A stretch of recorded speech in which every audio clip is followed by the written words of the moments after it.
What's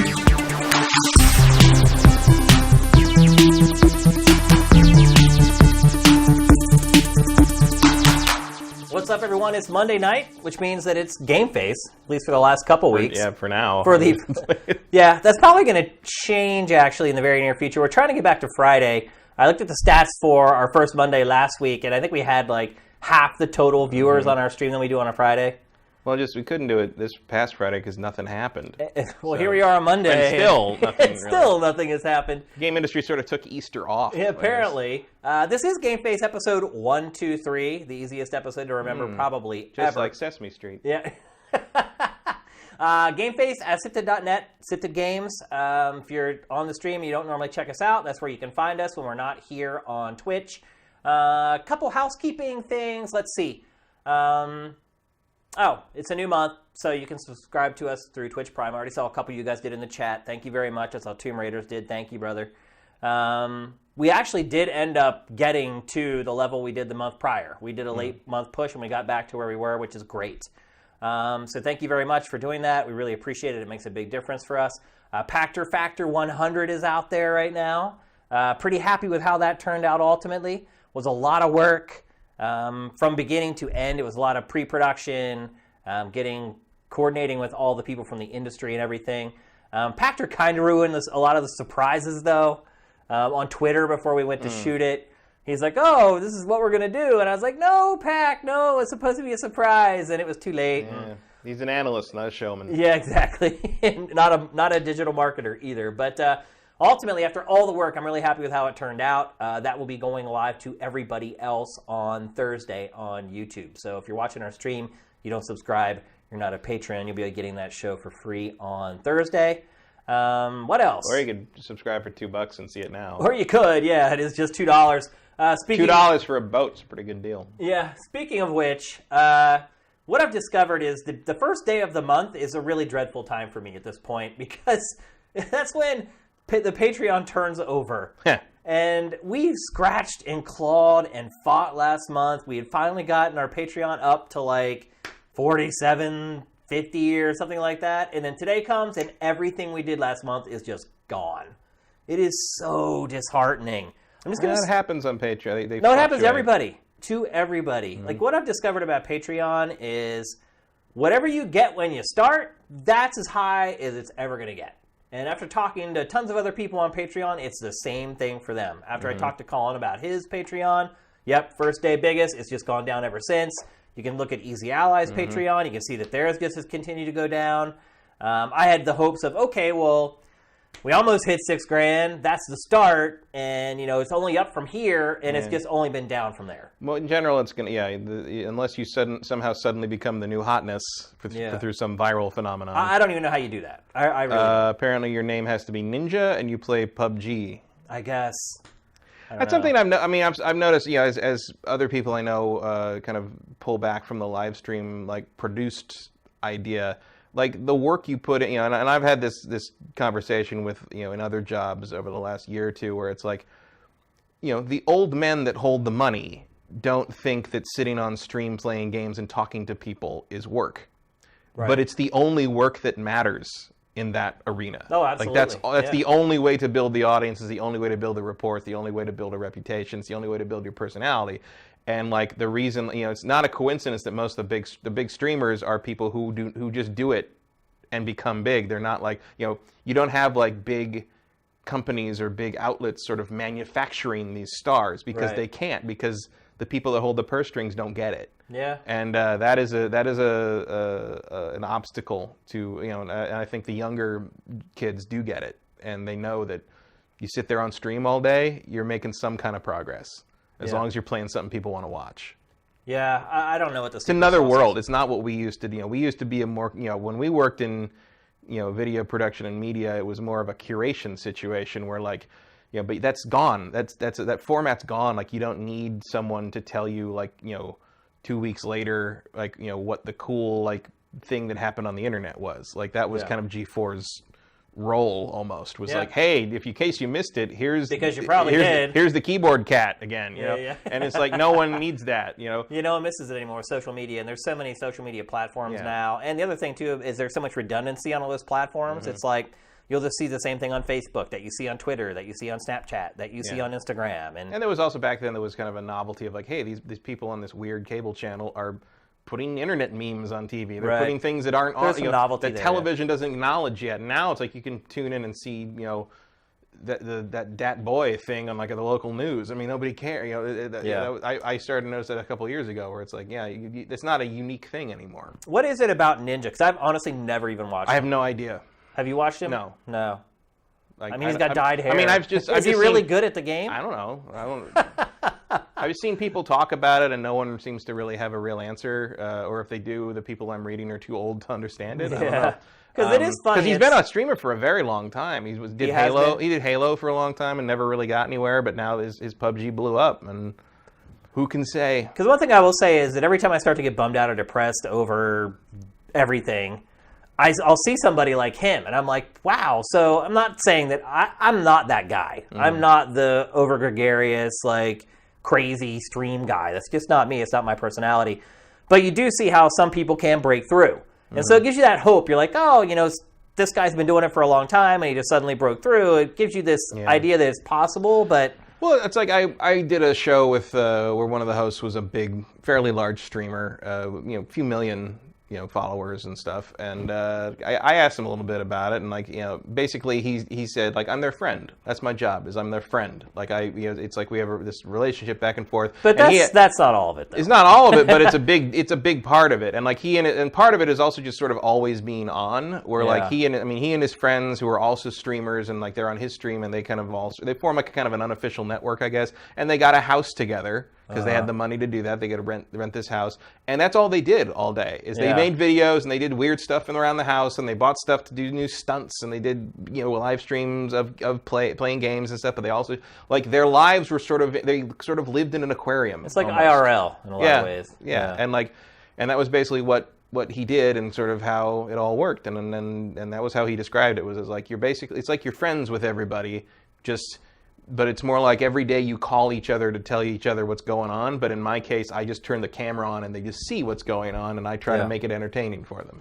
And I think to people who grew up in traditional media like we did, that's a lot of work for very little effort. I don't even know that it's a lot of work. It's a lot of time dedicated to being on camera. Yeah.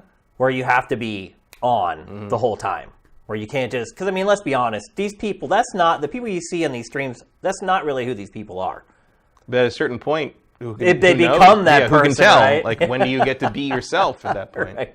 Yeah, I mean, I've read a lot of articles and stories where they've interviewed a lot of big streamers and YouTubers, and they talk about, like, having to turn it on and then turn it off when they go off camera, and how their lives, they start to forget who they really were. They're like, am I becoming this person that smiles all the time now? Like, is that who I am now? Or, like, I don't know. It's an interesting phenomena, that's for sure. But like I said, when I see people like that just kind of pop out of nowhere, it gives you that little bit of a charge, like, hey, it's still possible to change things. But here we are, like 7 or 8 months deep into our Patreon, and it's just been this steady downward trend. I mean, honestly, we've kind of plateaued at this point. Like, we hit 4,700, and that's just kind of where we stayed for like 3 or 4 months. But I'm killing myself. Like, I'm working like insane hours, like trying to do anything to get it to go up. And then finally this last month, like, it went up. I was like, oh my gosh, I'm sure Colin had something to do with it. And then I wake up today and I look, and it just, all of the gains just gone. And I went and looked at like the Patreon exit interviews, and 4 of the people just wrote Colin Moriarty. Basically saying, like, I'll give you money for this month because they didn't, though. No? They pledged. And that's the problem with Patreon, is people can pledge. Oh, so they pulled out before they got charged. They had to pay. Right. That's the problem with Patreon, is people can pledge, and then they get access to all the content. Then when the day comes to pay, they just bail. And 4 people wrote Colin Moriarty on the exit interview for why they... I like to imagine them driving away, like, just screaming it out a window. Colin Moriarty!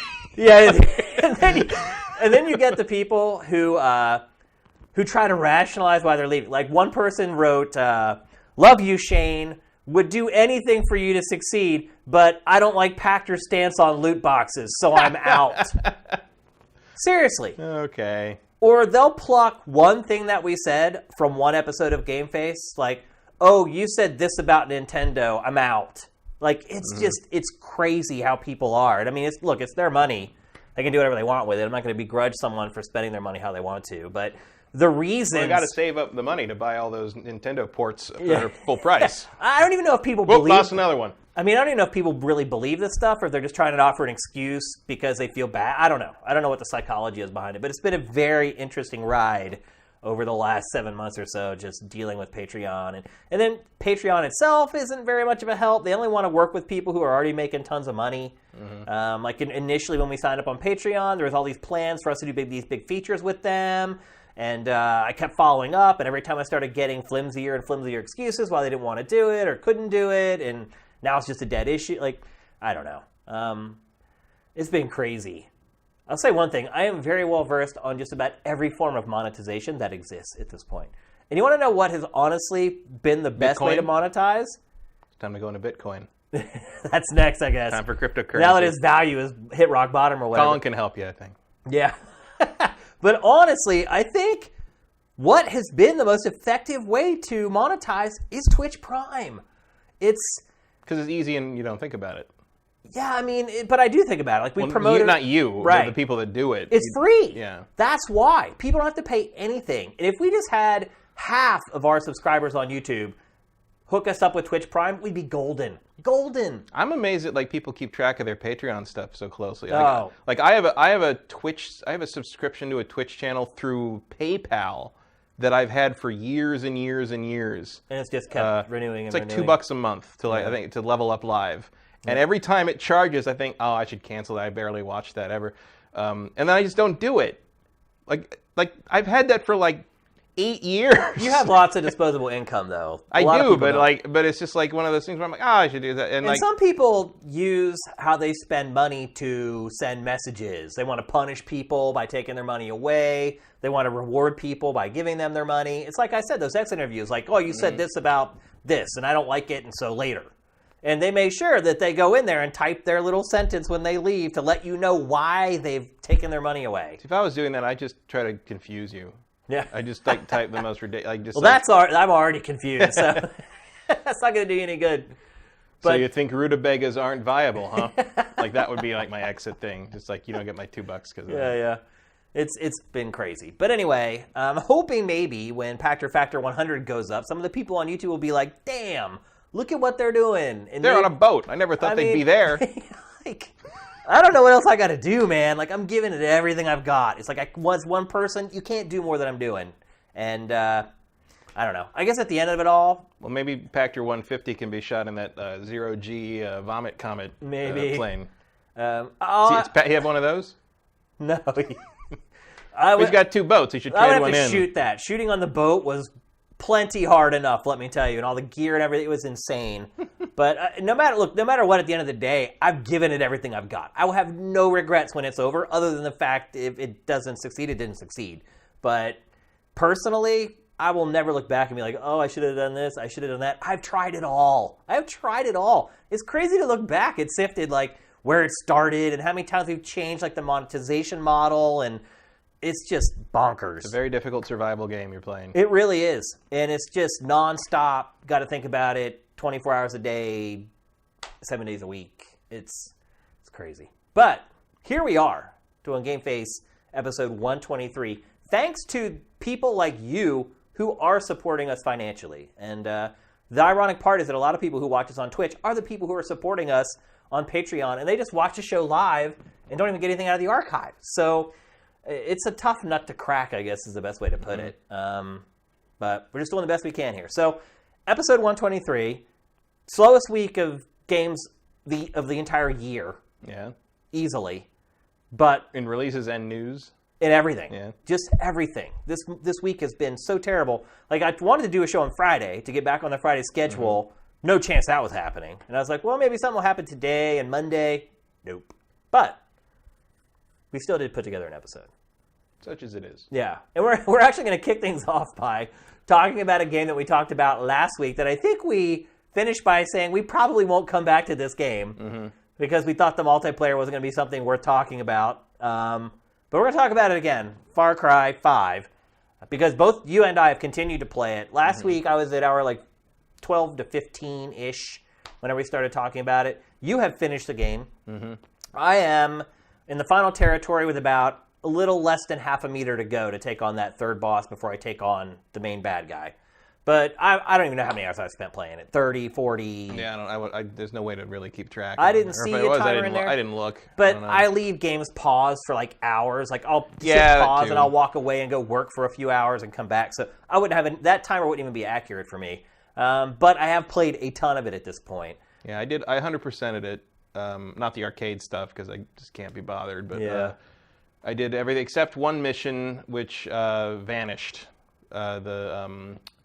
The Valley Convoy mission, where like every herald has like a convoy that drives around, or there's a boat convoy for Faith, I think. You got to blow them all up. And after I killed the guy in the lower left, John, I think. Yeah. When I killed him, his convoy mission vanished. Oh, geez. And that did not happen to Faith and Jacob, so I think that was an error. That's a bug or something, and it's just gone. But you don't get anything for 100% in the game, so it doesn't really matter. So I finished the whole thing completely. So we were pretty critical last week talking about it. Mm-hmm. Love the story. As a story, we were pretty critical of. I still enjoyed playing it. Like the actual playing of it, I had a really good time. I would say I liked it better than 4 in terms of the actual play time. Well, after the show was over, I went and kind of looked in the chat very briefly, and I saw a lot of people saying that we were shitting all over it, which I didn't think that we were, but that was kind of the perception of some people in the chat, at least. So I wanted to come back and talk about this again now that we've played a ton more. I think it was more like just, in particular, you had a negative reaction to the bugs. Well, the bugs, but also sort of the tone and the storytelling, because it doesn't really match a lot of the early marketing stuff. Yeah, but see, I don't really have a problem with that, because I try to go into evaluating games without any expectations. So I didn't look at the game of, oh, this is what I thought they promised in marketing, and this is what they delivered. I just thought the story was lame. Well, period. I would say those are both true. Like, it's disappointing in terms of comparing it to how they sold it. It's also disappointing just on its own terms. Yeah. It just, and like none of it makes any sense from like kind of a plotting point of view, or a logical standpoint. And the ending doesn't make any more sense either. And like also, like, my big question is, like, where'd you get all these people? Like, at the end of the game, my stats said I'd killed somewhere like 2,600 people, and like there's still like huge armies of people clearly doing things. The whole premise of it is so absurd. That was my big issue with the story. Really, is it's just completely absurd and unbelievable. And there's a lot of moments. The premise of the game isn't. There are these crazy cults out in the woods that are heavily armed and that sort of thing. But how everything happens, you can't even suspend it's disbelief too magical. And get through like, it's just like brainwashing people through magic drugs that some chemist figured out how to work that makes bears teleport places. It's just nonsense. And I can't figure out how much I'm supposed to like believe. Is this really happening, or is like this animal? Can this animal possibly be real? Because it keeps jumping around and its eyes are glowing red. But then I can skin it and sell the skin at the end. So I guess there was something there. I don't know. Like, it's very inconsistent in that regard, and I just don't know what it wants me to think about what it's doing much of the time. And then, like, there's like 5 different places in a lot of the big finales where it's like, just shoot him. Like, why are you letting him talk? Like, what do you, like, just, it's... like, the whole game is kind of full of stuff like that, where you're like, what are you doing? This makes no sense whatsoever. I mean, you see it in TV shows, too, like The Walking Dead has turned into a terrible television show. Which Far Cry 5 actually reminds me of narratively quite a bit. Because that show does the same thing, where you're just like, you've wanted to kill this guy for 3 seasons. There he is, unarmed. You have a gun in your hand, and you don't shoot him and kill him. You stand there, and you let him talk, and then some stupid-ass thing happens, and he gets away again. Like, that show has become that. And this game is just like that. Yeah, so it's like, I love playing the game and Me too. Flying around and diving out of planes and blowing stuff up and shooting and liberating outposts and doing all the Far Cry stuff. I like the companions, and I love that, like, once you get a second companion, they talk to each other and like have unique interactions. And if you go to the 8-bit bar or whatever, they're all hanging out there and they're all talking to each other with like unique interactions, which is a lot of fun. That stuff's a lot of fun. They need more though. Like, they need more, but I was impressed by some of the gags. Generally, what I use Adelaide, I think is her name. She has the chopper, and then I use the sniper. And that sniper says the same thing over and over and over again. I hope you. What is it? I hope you drive better than you shoot. Yeah, that's just a joke. I'm trying to become more of a people person. I've heard that literally hundreds of times. But if you have another companion, they talk to each other more. They do. I don't use them much because they make the game too easy. Also, like once you get Adelaide in the chopper, the game's a cakewalk. You just roll in a chopper with her in a chopper. You never even have to touch the ground. You just hover over whatever mission it is and just pluck everybody with the guns on the chopper. And then maybe drop down and like clean up the last two guys if you get tired of trying to shoot. I don't find the helicopters much fun to fly, so I wouldn't ever do that. I actually like the choppers because I think they're easy and intuitive to pilot.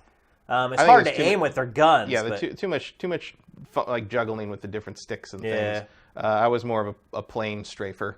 And also that guy, I think it's Rye, is the guy. Nick Rye. Nick Rye is like he flies around a plane, and I used him a fair amount because the last level of like escalation in a territory, they send like planes against you, and instead of like wasting all my rockets on planes that are trying to kill me, I would just call him in, and he would dogfight them until they went away, basically, which was handy. But my main companion has a rocket launcher that'll take them out. Planes and choppers. Yeah, but I just would rather not use the ammo if I don't have to. Yeah. And my main companion actually tended to be Jess, who's the bow and arrow like ranger girl, and Cheeseburger the bear, because he's a monster. Right. And the animals tend to get killed. There's not a lot of chatter. Cheeseburger doesn't die much unless he gets caught in fire. Like sometimes, like a couple times a plane. All that fur is flammable. A couple times, like a plane or a helicopter's crashed, and he's in the middle of it, and he just burns to death. And well, what are you gonna do? Yeah. Well, you just go revive him. I couldn't get in sometimes, but that's okay. He comes back, and when you've got one of the animals, like every once in a while, Jess would just be like, "That's a nice bear you got there." Yeah. Like, what else you gonna do? Yep. But I didn't use them much just because I thought they made everything too easy. I used them a bit near the end because I was just, I was liberating everything all in a row that I hadn't done already, and there's a certain point at which I just didn't care anymore. I was like, bring it all in. You snipe him. You arrow him. I'm going to take out the alarms, and we're just going to get done with this, and that's that. So that's cool. I mean, I had a good time playing it. I didn't find any of the storytelling satisfying at all, and I didn't, the ending's kind of a cop-out. I know you haven't finished it yet, but I found the ending to be kind of a cop-out and sort of like a, ooh, aren't we dark kind of thing. It's just like, well, no, because like, I don't know, like it feels so localized, and everybody's going around talking about how the world is going to end and like the collapse is coming. It's like, I mean, maybe in rural Montana, but like, what happens in rural Montana just so does not go the world, It's like I mean, I know these people are crazy. Well, but they are a psychotic cult. Yeah. And does you have to convince people of that so that they become scared, and then you can rule them by fear. And does anyone in this county not have a bomb shelter? Yeah. Like everybody has. Well, I mean, honestly, people who do live in these areas, like I said, I was home for the holidays in central Pennsylvania, and I was shocked to discover that a couple of my friends had prepper dungeons where they had like all right, but did they put a ton of canned food down in there? Did they pour concrete? Like, these are some high-tech My one things. buddy has a 13-foot tall basement that he built custom for, I believe, that very reason. In case, quote unquote, the shit hits the fan, he has a comfortable place to live with 13-foot ceilings instead of being. And this guy's wealthy. Instead of having to live down in a hole underneath the ground. Like, I know you live in LA and you live most of your life in California, but really, when you get out to these areas, people are scared, dude. It flips me out. Of what? They've just been fed this stuff that, like, the government's going to take their guns, and once that happens, there's going to be civil war, and once civil war breaks out, it's every man for himself. How can you have a civil war if everybody's guns are gone? I don't know. Also, I'm just telling you that wasn't Obama supposed to do that? Right. Right. I'm just telling you that dude didn't get around to anything. There are a lot more people out there who really believe this stuff than you think, man. A lot more. I don't think there are more than I think, because I think there's quite a few. I just don't think they all live in one county in Montana. Like, well, I can't recall a single residence in the game that doesn't have like a giant like Fallout style vault thing in the back of it. It's just. I mean, I know that's where they put like the cool stuff you find, most of the time. Yeah. But like, there's a lot of it happening, which is fine. I mean, it's part of the setting. It's cool. But like, I really love the gameplay. To me, I like that's Far Cry, the more plausible part of the story. It's all the other stuff that's implausible to me. Like that actually people think this way and they're afraid of this type. That I totally get. It's just how everyone reacts with each other and the decisions that they make. And... Well, the cult thing is not completely unbelievable. It's just the way it plays. I mean, I was describing at a party on Friday night. I was describing kind of the things I thought were silly about the cult and kind of how they operate to some people. And some people near us overheard us. Like, oh, are you talking about Wild Wild Country? Which is that documentary about that cult in Oregon. Yeah. And it turns out like that a lot of the stuff that is in Far Cry 5, this group was doing in Oregon for real. They weren't brainwashing him with a magic drug that grew as flowers and had a ghost woman run around and hypnotized U.S. Marshals. But like it was it was a lot of the kind of kidnapping people and taking them places and heavily arming everyone and buying the police station so they could sort of have their own little jurisdiction. Like that was all a real thing. Yeah. But like that's a real thing that's scary and stark and creepy, and they fantasize this setting so much that it gets detached from. I mean, even in the situation of like Pagan Min, like there's a threat and there's a believability there where he's sort of on the radio and he's got this power base that you can't really assault, and like you feel powerless in his presence because he's got all these guards and you're in his palace and he's unhinged and you just don't know what he's going to do. Or like Voss in Far Cry 3, like you're under his power. It's part of like a slavery ring or like a human trafficking thing, and like that's a very scary real world thing. And you've got this larger than life character sort of representing that. But like I feel if I was in those situations, like in those other Far Cry games, I felt like, well, if I was in this situation, I would be paralyzed with just watching this happen too. But with a lot of this, the cult stuff in this, I'm kind of like. It'd probably get me killed, but I'd be like, wait, if you're going to do that, you start arguing about like the different weird theological things they're trying to push, and I'm like, that doesn't make any sense, And like, there's scenes where like, you go to a side quest and like a character you just saw has suddenly been kidnapped in the 5 seconds it took you to get from one place to the other, and like, oh, now they're brainwashed with the drug, and they're going to do that. I'm like, well, wait not a minute, even just side characters, like big characters in the plot that happens too. And it's just like and. Whatever. I know you're not supposed to think about it too much. In fact, there's a character in the game who's like a director, like a movie director, and he's directing Far Cry Blood Dragon 3, the movie. And like he's like, what? He's like, I want to work on Blood Dragon. I want to work on this. I don't work on like if this doesn't work out, I got to go back to working on that those Far Cry things, and I don't want to make that. I mean, all these people are like, that doesn't make any sense. There's no believability. It's like it's like, okay, well, you can head off self-reference and head off the criticism, but like it's still accurate. Still accurate, right? But like I will say this: I thought.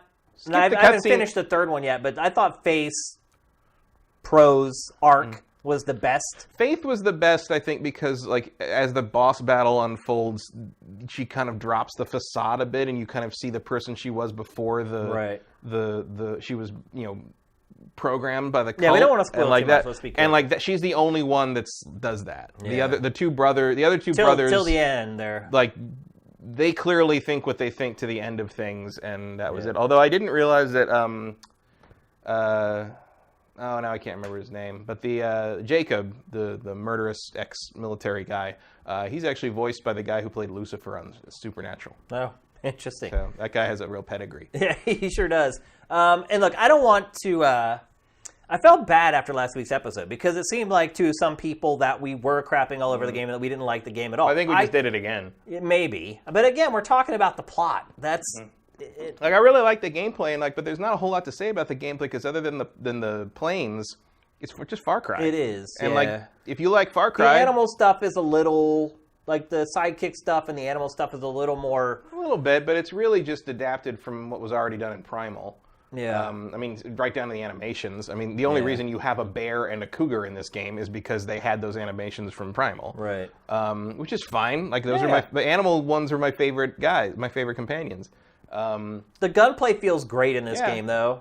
To me, it's probably the best gunplay in franchise history. And it's also like me. I saw some people complain that there aren't enough guns or something, but like I found a gun to do every job I want a gun to do in this game. I don't have any problem with Like, I don't need more extraneous guns. But I found a great, like, single shot rifle. I found a great automatic rifle. I found a great semi-auto rifle. I found maybe those a people great just pistol. want more skins. Maybe because weapon skins are kind of a thing with the younger crowd.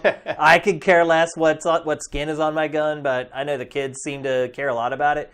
And also, reviews for this game have been all over the place. I mean, that's true, yeah. But I will say one thing: I have not read a single review where they said the story was good. So sure. That is one part that we've kind of hammered on, where most people seem to be in agreement with us. But I've seen a lot of discussion, and I've had discussion with people online, people who said they've had no bugs playing this game. And I have literally, still, just the game is just riddled with bugs for me. Like, constantly.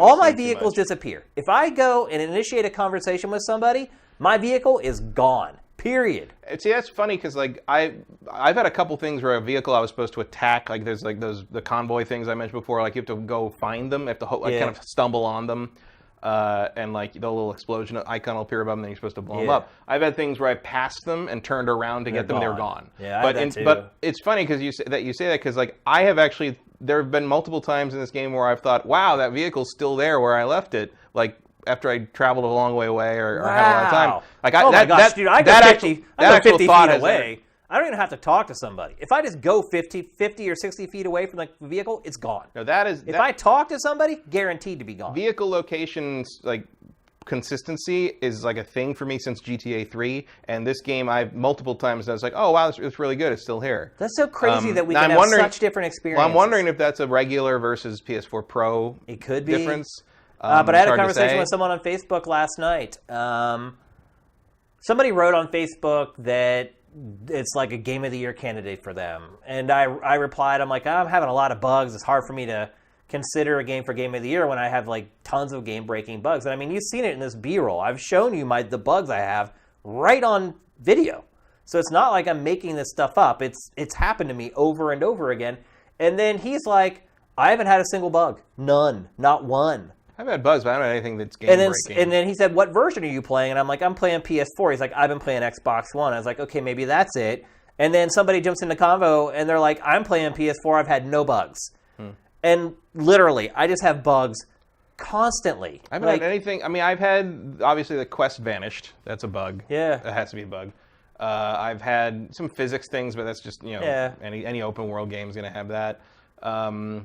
I've had a couple of times, like say maybe half a dozen times, like something, I've gone to a quest person and something has happened, like a bear ran through the camp or something, and they just freaked out and like the talk icon was grayed out, and I had to fast travel to the same location to kind of reset everything and talk to them. Like that's about it. Like I had a couple like weird. There's been nothing that made me think like, oh my god, this game's a mess, but it is. See, I absolutely think it's a mess based upon my play experience. The first boss fight. I got caught in this loop where there's a cutscene that happens in a church, and then like they bail out and you got to chase them. I came out, and it just so happened that a big caravan of enemies rolled up and just killed me like right away. Then I respawn. I'm by myself. My allies are gone, and it starts turning into this loop of I can survive for 3 seconds. My teammates, for whatever reason, have become 300 yards away. So every time I respawn, my teammates get a little bit closer, till finally they got close enough to help me in the fight so I can overcome that fight and then go on to the boss fight. Like, I've just had stuff like that all day, every day with this game. Yes. And I've just, like, given up after a while. Like, I had to complete... There was one quest called Eco something or other. Eco Warriors. Yeah, where you had to go and blow up, like, all these containers of bliss. Mm-hmm. I had to complete that quest 6 times before it counted. 6 times. I've also seen, this didn't happen to me, but I've seen a lot of complaints on Reddit about, there's a quest called Hit the Gas. I've done that. That's that one where you have to go find the 2 trucks. Yeah. That one will also vanish if you don't do it in time for something. I never completed it. That's the one I was talking about last week. I could never find the other truck. I just gave up and moved on. It's not even showing up on my quest list anymore. Yeah, so that must have happened to you too. Yeah, which, whatever. I was like, I've already given 3 hours of this quest. I'm not doing it again. But there's no reason to 100% the game. I can say there's no reward. I wouldn't do it anyway. There's no reward for it, and actually even like the collectible stuff, like there's all the the various collectible things. All the rewards for those are terrible. Like it's like $900 at the point where I've got like 90,000 and like maybe a T-shirt. that I'm never gonna put on my character. So like, what's the there's no gun. You don't get rewarded with any vehicles or any guns or anything like that. It's just like stuff completely redundant, like piddling amounts of cash, which I don't get. Now here's the thing. Like, Send somebody all over the map, like you should give them something. Maybe it's supposed to be a joke, like I collected all these cigarette lighters and all I got was this lousy T-shirt kind of thing. Yeah. Like I don't know. I mean, here's the thing. I'm still playing it. I've been playing it for 30 or 40 hours. I'm going to finish the game. I am still having fun playing this game. Yeah, I had a really good time. The fact that I have fought through all this crap that has happened to me, and apparently not happened to anybody else, and I still want to play it and keep playing it, that's a testament to how good the actual moment-to-moment gameplay is and how unpredictable the game is. And I think a lot of why I play it is because you just never know what's going to happen in this game. Putting all those elements together in that sandbox when they all just kind of play each other. I did this mission today. Did you? Yeah. I'm guessing that didn't happen to you. No, well, because I just picked it up off the trailer. Yeah. I don't know why you were trying to blow that car up. Because he took off. He tried to drive away, and I just grabbed it before you left. I couldn't. I ran after him, and he was too fast. And I was like, oh, crap. So I go back, and he does a loop, and then parks he comes back and parks again, yeah. And when he came back, the item that was supposed to be sitting on the trailer had fallen underneath. I don't even know what happened. Well, as he started to pull away, I saw it start to do like the weird physics vibration thing that you can see right there. It's like 3 feet under the ground. Mm-hmm. So that's after he's come back. My guess on that is if you'd fast traveled like back to that location, it would have reset everything. Probably. But I had already done everything else, and I didn't want to start it all over again. So I don't know if you'd have to start over. It's this weird psychology that you go through when you deal with games like this. It's like, do I reset it? Because it may not work. Yeah. It might. It may not. And do I want to get rid of all my other progress doing it? It's like fast traveling wouldn't erase that progress. It would just like or would it? It wouldn't. But see, with this game, I don't know that. Like I have had so many problems with this game. I don't trust anything. Like I really don't. Like I don't feel like I can rely on anything. When the credits roll, you can like hold up to like really speed through them. Make sure to keep it slow enough you can see the whole. There's a whole section just for like save and like consistency, whatever. And like you might want to write everyone's name down just to talk to them later. Interesting. But again, the bottom line is I'm having fun with this game. Yeah. I would absolutely recommend that somebody buy this game. If you like Far Cry, it's more Far Cry, and a lot of it's better Far Cry than it's been in a couple of games, I would say. I mean, I still think I like Primal more than this one. I think I probably do like Primal more, even though, I mean, if the only thing I would like more than Primal is the fact that there's planes in it, and I love planes. Yeah.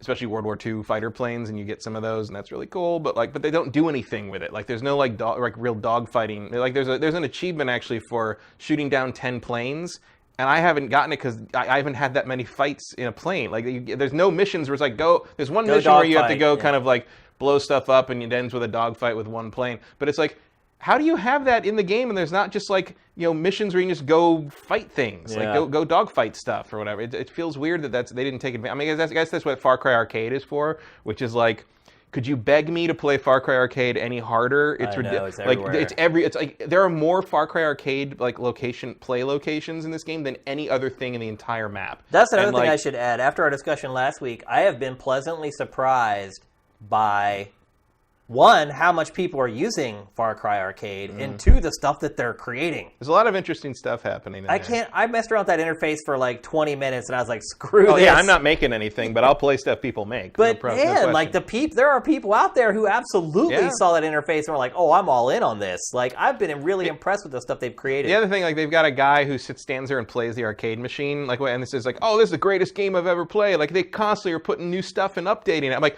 you can make your own levels. The whole premise of the game is that the phone lines and the internet lines have been cut and we can't talk to the outside world. How are you getting updates from Far Cry Arcade? I mean, if you're looking for consistency is all I ask. But I mean, so I assume there's probably things in Far Cry Arcade where you're just dogfighting all day, and I'll look for that.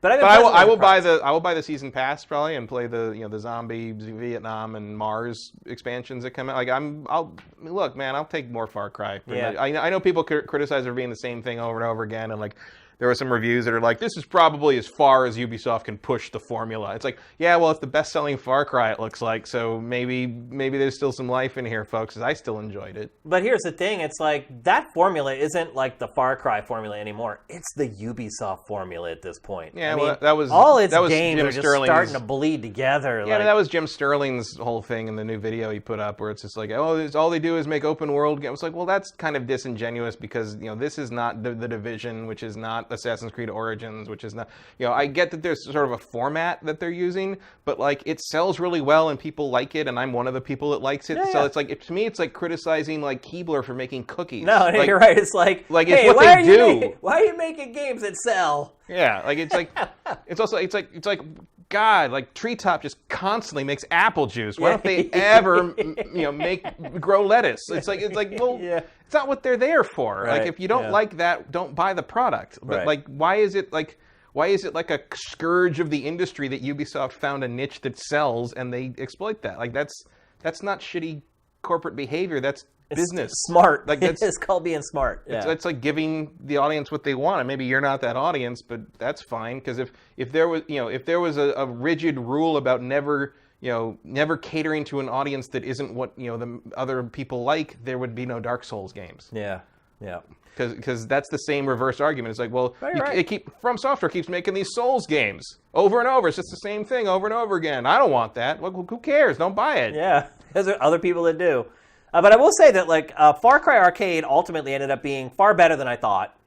If the load times were faster, I would be a little more hyped about it. Because last week when we talked about it, literally the game had just released like hours earlier. Yeah, there was nobody online. And I had only been playing levels that were created by journalists, because they're the only people on the servers up until that point. Now Ubisoft did a couple of good ones. Yeah, they put a couple up. But now that it's gone out into the wild, like the stuff that people are doing, like somebody created like the Baker House from Resident Evil 7, and like it's been pretty impressive what they've been doing there. So now I think my impression of that changes a little bit. It does actually add a little bit of value to the game, whereas before I didn't think it did. Yeah, although part of it is my reaction to it is like, man, I can't wait to see what people do with Dreams. Yeah. Assuming people buy Dreams. I think honestly, the people who are making stuff in Far Cry are not going to be people who make stuff in Dreams. You never know. I think a very small sliver of people there'll be overlap. I don't expect Dreams to sell Far Cry 5 numbers. No, definitely not. If you're interested in making your own stuff, you may just jump from one game with a level creator to another, and Dreams is kind of the top of the mark there this year, it looks like. Yeah, absolutely. I just think the aesthetics of Dreams will turn off people who got into making stuff in Far Cry. Making stuff, and they'll find a way. I mean, Minecraft, you'd think that too, but it's like people build anything out of that thing. Yeah. So, I mean, obviously, I don't think Dreams is going to be that powerful or flexible. So would be very happy if it were in that same class. Right, but it's just still, like, you can make a lot of things out of that thing. Yeah. So, I mean, again, I think ultimately I would recommend Far Cry for a purchase. I mean, I think we said last week, if you like Far Cry, buy it. I mean, it's not going to change your mind if you hate Far Cry, but like, if you want more Far Cry, like. But I think after spending more time with it, I would say that maybe that group that I would recommend the game to is a little wider than just Far Cry fans. Well, I mean, in terms of Far Cry, I mean, there's just people that don't like Far Cry or like think that Far Cry peaked at 2 or whatever, Yeah. And like this is the same thing as 3. It's not going to change your mind if you thought Far Cry 3 is where the series went off the rails. But if you want to run around an open world with a machine gun and blow people away, like there's really no other game in town. Even if you haven't played the other Far Cries, this is You're absolutely right, because most shooters aren't like this. No. I mean, typically this design is reserved for action RPGs that are fantasy. It's more about swords and sorcery than it is gunplay. Which Ubisoft doesn't really do. I mean, Watch Dogs is kind of like Far Cry. You mean Ubisoft doesn't do the magic? They don't do fantasy. They don't do like really an Elder Scrolls-y kind of thing. The closest they get is that I think will probably be next. Yeah. I am guessing from Ubisoft. It's really the only thing they have left to try. You're right. You're absolutely right. Because they're obviously doing driving with the crew, where the big focus is driving. We have gunplay with Far Cry. You have kind of hand-to-hand melee stuff with Assassin's Creed. And then you have like the whole future gadgety thing with Watch Dogs. Like, I think it'd be interesting if they, just in terms of how much cross-pollination happens to that company, it'd be interesting to like, even if it wasn't like a Far Cry full-fledged game, if it was like a Primal or Blood Dragon kind of thing, if it was just like set in kind of like a fantasy, like D&D style setting, and they just sort of like stole some of For Honor's combat, and they gave you shoot fireballs or something. Like, just go crazy with it a little bit. You know, I get like they kind of ground the numbered Far Cries sort of in sort of this like you have guns and you're in a rural like isolated area with crazy people who are trying to control the place with drugs, torture, and murder, and cool. But like, I like it best when they go off the rails, like Blood Dragon and Primal, and it'd be interesting. And and they're doing the Vietnam and the Mars thing, and that's cool. But I'd like to see them tackle like a sword and sorcery kind of thing, just to see what they do. It'd be crazy, I think. But I don't know, like. You got to plan. We leave that up to Bethesda, right? You got to plan that carefully. I said, like I was going to say, like you got to plan it carefully so you don't accidentally end up going up against Elder Scrolls 6 over the next few years. So, I think there's a thirst for more games like that, though, because we only get an Elder Scrolls once every. It seems like every look how well Kingdom Come sold now. Yeah, I know, because people want that so bad, and there's just not a lot of options. Even though that game was not reviewed well and is very well known that it had a lot of bugs, people are like, I don't care. I want a game like that. I'm going to buy it anyway. I mean, hell, look how often I've gone back and played Skyrim again. Yeah, absolutely. You're not alone. Even when I don't intend to. You're not alone. A lot of people do it. So there's definitely an opening there. Skyrim Anonymous. I mean, if Ubisoft announced a game like that, it would get a lot of hype. People would be really excited about it, without a doubt. And I mean, it kind of has Might and Magic sitting there. They could it could do something with it. Far Cry Might and Magic would be Maybe I should be working at Ubisoft. Hard things about They're probably way ahead of me. It's probably already 3 years into development or whatever. Or they tried it again already and it was terrible. Right. It's like, no, we're never doing this. Like, forget that. Shane's crazy. Like, all right. So Patrice is over in Paris going, what is this? Give me something that shoots. You know? Okay. I can't change the clip on this staff. Okay, so I think that really is the end of Far Cry 5 for us, unless we talk about it at the end of the year, Game of the Year. Do you think that is Game of the Year caliber? Not unless the rest of the year is a pretty big nosedive. I mean, it's not something that really set my world on fire. It just set a lot of feelings everything else on fire. Yeah. But also, we'll see. I mean, we'll see what the DLC campaigns are like. I mean, I'm real interested in the Mars one. If the Mars one is gonzo enough, it might elevate the game, in my opinion, a little bit. But no, this was just a fun Far Cry game, and it was more or less what I thought it was going to be. A lot of game there. Yeah, it you definitely need your money's worth with this one. And look, Far Cry 4, I played for like probably 6 or 7 hours and just sort of drifted away from it, and only finished it when I came back to it like a year and a half later. And I finished this thing in a week. So like, it held my attention in terms of what I was playing, even if I really came close to skipping a bunch of the cutscenes. I've skipped some, but I have the conversations I skip. Like, I just can't. Like the random people.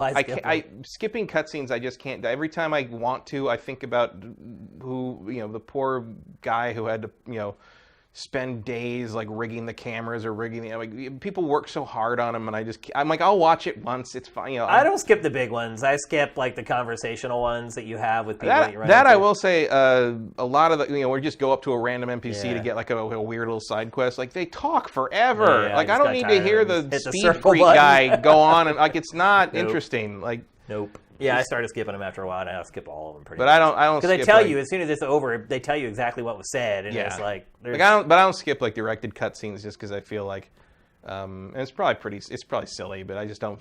Somebody worked hard on that, and I'll watch it. I'll watch what you made. All right, let's move along. We're going to talk next about Microsoft, and probably not what you think about Microsoft. We're not going to talk about Xbox really. We're going to talk about some cultural stuff that Microsoft is trying to change across all its platforms. So, Microsoft announced this week that across pretty much everything that it creates, it is going to start more stringently moderating it, I guess. Mm-hmm. Not even just moderating it, like in some ways censoring it. So Microsoft has decided across like Microsoft Word and like Office and Skype and Xbox Live and any drives that you have with them, they are going to start looking for content that you're either sharing, have held on their servers that do not line up with their standard practices, so to speak, or their terms of service, so to speak. Do you believe they're going to actually do that? Google's done it. Google went on all its drives and did like these crazy searches for like porn and stuff like that, and then deleted them off of Google Drive for people that had them. The wording on the Microsoft thing is like profanity. It's like, it's the same. It's basically the same terms of service they've always had. This was like a slightly stronger sort of like, we can be more proactive about policing this if we want to.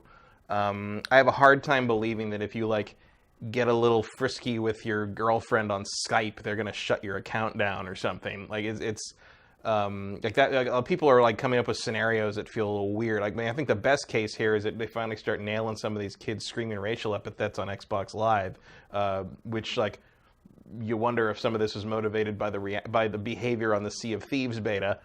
No, I think this was all motivated by Facebook and the information. I think everyone is starting to realize, not everyone, but a lot of these companies are starting to realize that a lot of things that are happening on their service, they're not particularly proud of, and they're starting to look on down the road and say, okay, what could happen if people discover that this is on our servers, or that's on our servers, or people are doing this on our service, or that on our service? How liable would we be for this? And I think it's just a preemptive strike. I think it's just Microsoft trying to clean up its own backyard before somebody comes in there and tries to clean it up for them. Yeah, well, I mean, again, it's really just a rewording of existing TOS that kind of says like, hey, if we want to do this, it's cool. Right. Like,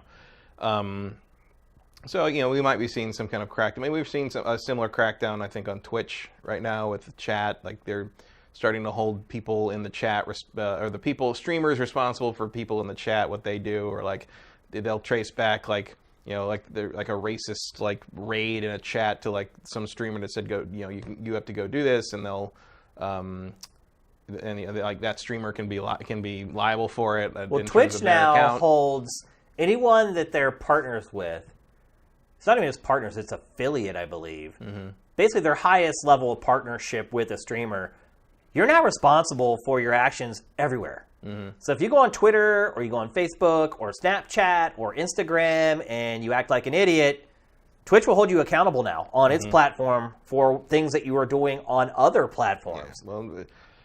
Yeah, well, I mean, if you just behave like an idiot for 9-10 years, we won't put up with that anymore. It's like, took a while, but like, it's I think, like you say, it's a preemptive thing, and I think it's more there for like if the time comes, especially in the wake of the Facebook issues, if the time comes where the government says like, hey, maybe we need to regulate what you guys are doing here, they can be like, no, look, we got a thing, what we're doing, we got a thing, and we can just no problems here, ha ha ha. I think that's what the deflection there would be for, is like, you don't need to regulate us, we're regulating ourselves. Like it's a little bit like look busy to me, because I don't know if we've seen a ton of results yet.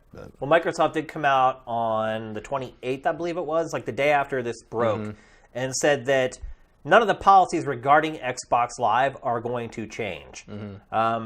Basically, the way I interpreted that was, we've already got the stuff in there for Xbox Live. That stuff's been in the TOS for a while, and we're not changing anything in terms of service, but we might actually start enforcing it. Microsoft did not say whether their enforcement was going to change or not. It just said, we're not changing the terms of service for Xbox Live. Yeah, to me, this seems more, it doesn't seem like a draconian attempt to censor all thought, so much as like, hey, those rules we have, we might actually get off our ass and do something about them for once. Yeah, because, I mean, look, a lot of digital companies are starting to get bit in the ass for just neglect, essentially. Just letting their platform run amok and let people do what they want on it. And I think now that they're seeing what happened to Facebook, obviously Facebook has lost like $1 billion of value in like the last week or whatever, maybe more than that at this point. But like to Zuckerberg, that's like if I lost $5. No, I get that. It's like, it's not a... But he doesn't want to keep losing that. Right. I mean... Well, he knows, Facebook knows as well as anyone, like, you're not invincible. Like, everyone thought MySpace was the 800-pound gorilla before Facebook showed up. But Facebook's got to know deep down in there somewhere, like, there could be another one. All it takes is someone to do something slightly better, and, I think a lot of it is... That's why so much of Facebook has been dedicated to sucking all your data into one place and making it inextricable from the Facebook experience, because they don't want to make it easy for you to go. But I think that's where these two stories kind of intersect between Microsoft and Facebook. Is it all has to do with customer data. In the case of Facebook, Facebook was taking customers' data that in some cases, I mean, in all cases, if the users had actually read the terms of service and went through all the privacy features of Facebook, they could have set it up so that Facebook wasn't getting that stuff. Right. And I will say that I did do that, and Facebook did not get all that stuff from me. I looked, the other things are, look up your history through Facebook. I did that, and it's basically like, the only notation through my whole thing is that I saw a Google ad or whatever, when I looked at my email. Yeah. That's because I had all this stuff turned off. Just I guess most people just don't do that. Yeah. So in Facebook's case, for a long time, Facebook was not proactive in telling you those settings. No, you're right. I just did it because I was right, because we work online and we know, but a lot of people don't. And so in Facebook's case, they were using people's data for nefarious reasons, selling it to marketers and advertisers. I think in Microsoft's case, it's kind of the flip. It's the consumer has been abusing the service that Microsoft has, and Microsoft is trying to stop the consumer from doing something that's wrong, whereas on Facebook, we're the consumers trying to stop what Facebook is doing. And Microsoft, in this case, is like, hey, you got porn on our servers or any other material like that. We want to get it off because we could be held liable. But then it gets into the whole privacy thing of, well, you're looking at my stuff that I have on your servers, which I think a lot of people jump to the conclusion of, that's my stuff. You shouldn't be able to look at it when you want. But that's not how it works. It's not when you're storing it on their servers. Nope, it's just like when you rent an apartment or rent a house. It's like that landlord can come in there and look in your house whenever they want. If you want a place that you live to be secure and people can't come in, you got to buy the house. And since so many people are using the service, I mean, you look at like the cloud for iTunes or iPhones, all that stuff is going to the cloud. That's how a lot of people get hacked and nude photos from celebrities get out because people just haphazardly use and don't technology. Realize that everything's getting backed up there because a lot of that stuff turns on by default and that kind of thing. And I know there are some people that are like, oh, well, what if I'm writing a novel and one of the characters swears a lot and Microsoft sees it and doesn't like it and they delete my manuscript out of Microsoft Word? And I'm like, well, congratulations on your front page story. Yeah, your novel just sold all of a very sudden, well. Yeah, you've suddenly just got the best marketing you can amazing ever get. Publicity. And I guess write it in pages next time. I don't know what to tell you. But I don't think that Microsoft can't go onto your computer and delete it off your hard drive. No, but if you're saving it on their server, I don't know how Microsoft Word works because I don't have it. I don't have Microsoft Office. I use whatever came with my Mac. But if you're doing a Google Drive thing where because Google Drive that sits on the Google Drive, I don't have a local copy of that unless I intentionally make one. So in theory, if everything's stored in the cloud and you're working on Microsoft Word and they decide, oh, this is against our TOS, we're getting rid of it, there's your manuscript. But I feel like that's not what they're using this for. I don't think they're going to start snooping through all your short fiction to find out if you use the F-bomb or something. Yeah. It doesn't. For one thing, that would take way too long. This is here as a safeguard against serious legal problems that could arise. And I think probably what Microsoft is doing is what Google did a year and a half, 2 years ago, which is, hey, I think they're probably, if they're going to do anything, they're going to look through video files and they're going to try to figure out what kind of video are you storing on our servers. Yeah, video and images are probably a much more interesting target for them, I would think. Yeah. Well, I think that's where you see most of the nefarious activity as well, as far as storing stuff on public servers, I guess is the best way to put it. But I think what everyone needs to get out of this is your stuff isn't safe, and it shouldn't be safe if you're using somebody else's servers. It's silly to think that, oh, I put something on my Google Drive or this server that I'm paying money to Microsoft for, or maybe I'm getting it for free, and I should be protected there. That's just simply not the case. If you want to be protected, you need to buy your own storage, and you need to store it on your own stuff and keep it off of public servers, ultimately. Which to me seems obvious. But... Yeah, but it's not. I mean, to us, it's obvious to go and set your privacy settings on Facebook. Most people just get technology and just use it. They don't think about hey, where's all this going or whatever. They're just hey, this works great. I like it. I'm going to keep using it. Yeah, I guess that's true. I have some home server network smart home stuff.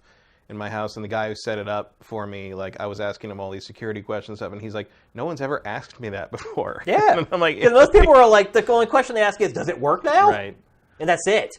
It's like my mom. Like, my mom's on Facebook all day. Has she set her privacy stuff? Probably hasn't even touched it. Like, because most people are just like, it works. Some people are afraid if they go and change stuff, it won't work the way it did before.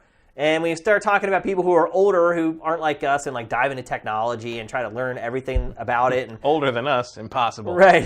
It is possible.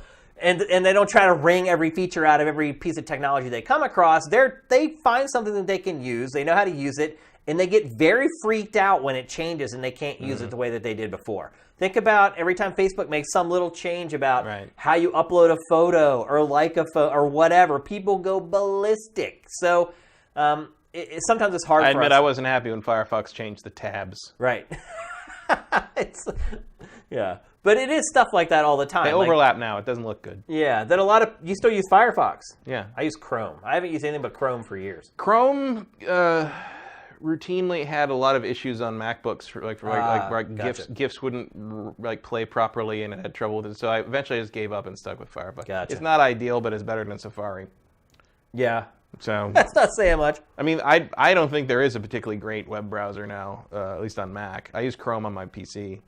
Chrome? I thought Chrome on Mac was pretty good now. Maybe it is, but I'm not switching off. I've been on Firefox for years. Once you have your stuff in there and everything. Even though it probably migrates over like automatically now, the way everything works. Yeah, it's all kind of stored in, like on the computer itself to some degree, but like I don't know. Yeah. It's fine. Like, at no point have I ever hit the point where I was like, this just doesn't work. You know, like, it gets me there. It runs things fine. But ultimately, I think maybe what this is a dog whistle from Microsoft to people. I don't think Microsoft, honestly, is going to go and look through people's Microsoft Word documents or that would be very Excel surprising. spreadsheets. I think this is Microsoft saying, hey... Although if they do, I would love to have a documentary about the people they make do that. Yeah.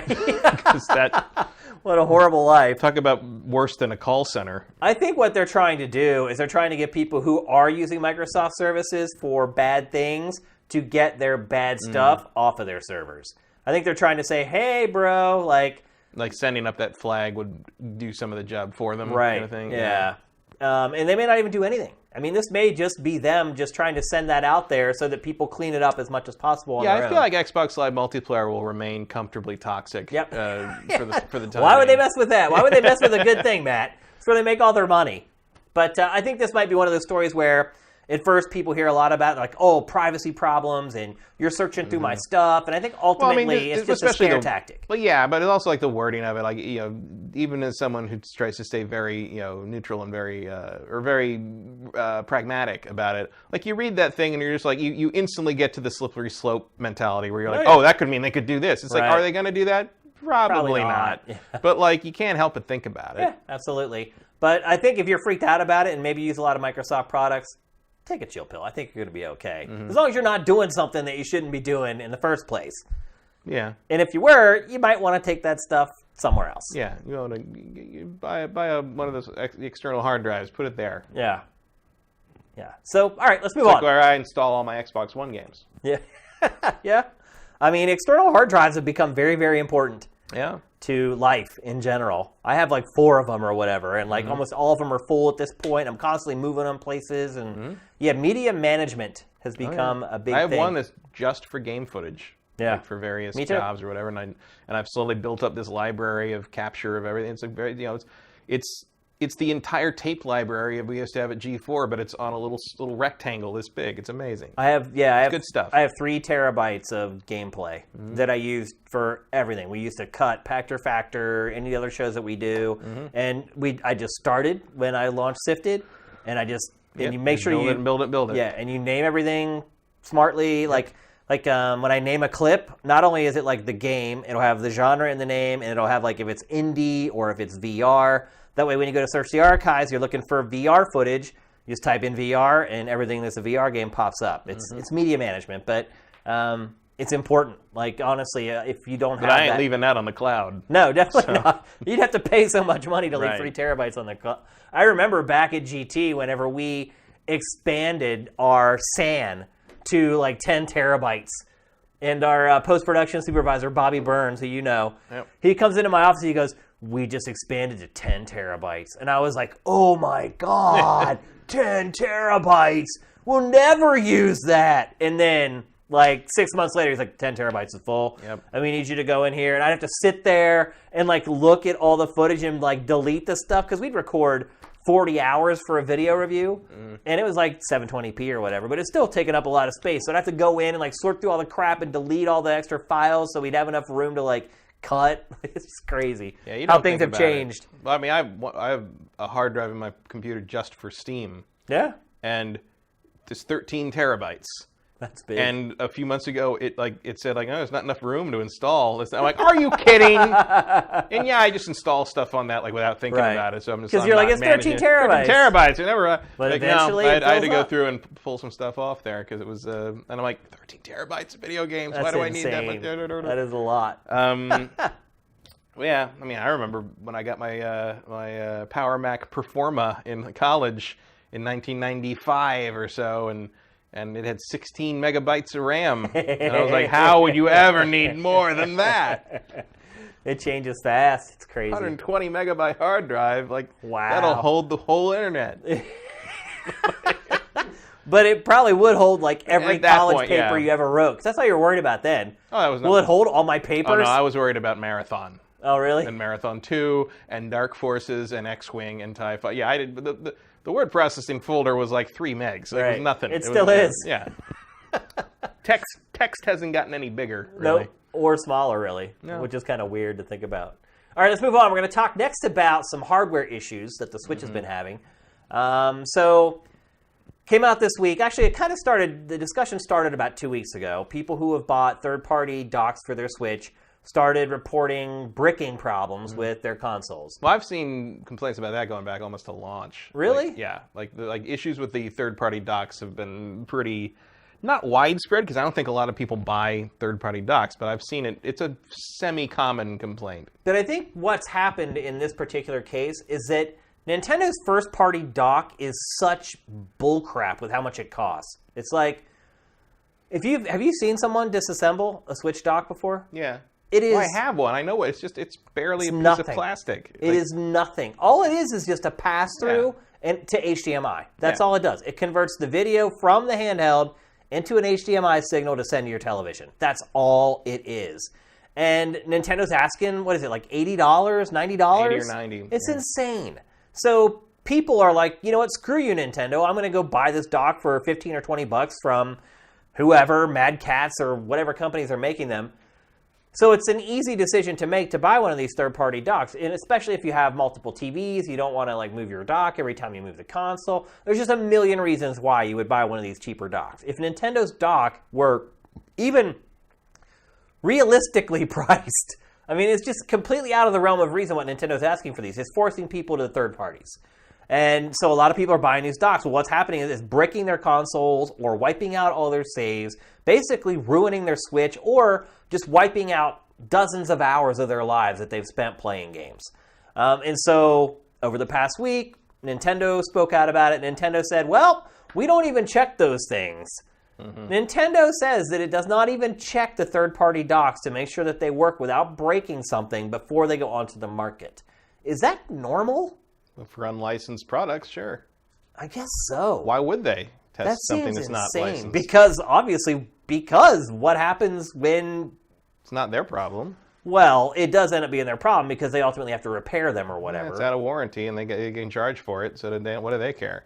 The third-party unlicensed stuff is unlicensed. It's not up to any console manufacturer to test third-party stuff that they aren't approving of in the first place. Like, that's a risk you always take. Normally, that risk is basically negligible. You know, like it's not a common problem. The problem that's happening here, as far as anyone can determine, is this guy who dug, I can't remember his name, but he dug really hard into the Switch's USB-C protocols to see how it talks to the dock, how the dock talks to the monitor it's hooked to, how the dock talks to the Switch, et cetera, et cetera. And basically what he found out is that the Switch's USB-C protocols are complete garbage. Yeah. Like completely sloppy, barely communicates. And so what's probably happening here is the protocols are so weird on the Switch that a third-party dock doesn't have the same kind of interface in terms of the USB-C protocols that the Nintendo dock does, and it's causing some problem that bricks the console. And he said at the end of his little like kind of research report on it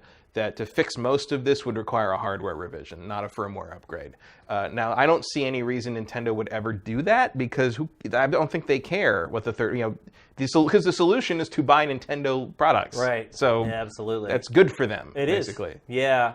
So the answer here is do not buy third-party docks for your Switch. Yeah, don't. And if you have one, stop using it immediately. Yes, I would because agree with if that. you've used it and it hasn't bricked your console yet, you're just lucky. Yeah. It will eventually happen. But here's the bigger story, though, really, is it's not native to Switch, the problem with USB-C. Mm-hmm. It's a problem with everything. USB-C has no... As of right now, USB.org does not even certify USB-C products yet. They have yet to establish a protocol where they could then say, this is a certified product. And so what happens is a lot of the ports are goofy, they're missing parts. A lot of the plugs are goofy, they're missing parts. Or one will have a part, one won't, and they try to talk to each other, and the signals get scrambled. And so really the root of the problem is the USB-C. Mm-hmm. At least based on the research that I've done, that's what I've come to the conclusion of. Well, the guy who did this, I wish I could remember his name or what, but you can probably find it. It's popped up on most forums and Reddits about the Switch in the last week or so. I mean, this guy does USB stuff. Is what he does, and he says even by current USB-C like standards, the Switch is often crazy town. Like it's even worse than normal. In part, because it sounds like basically Nintendo made it up as they went along. Because, like you say, there's no solid protocols, bedrock protocol for it, and they figure, okay, it works, so screw it. Like why not? It works with our dock. Yeah, as long as it works, in its own ecosystem. Right. Like, what's the problem? The problem is they charge so much for their dock.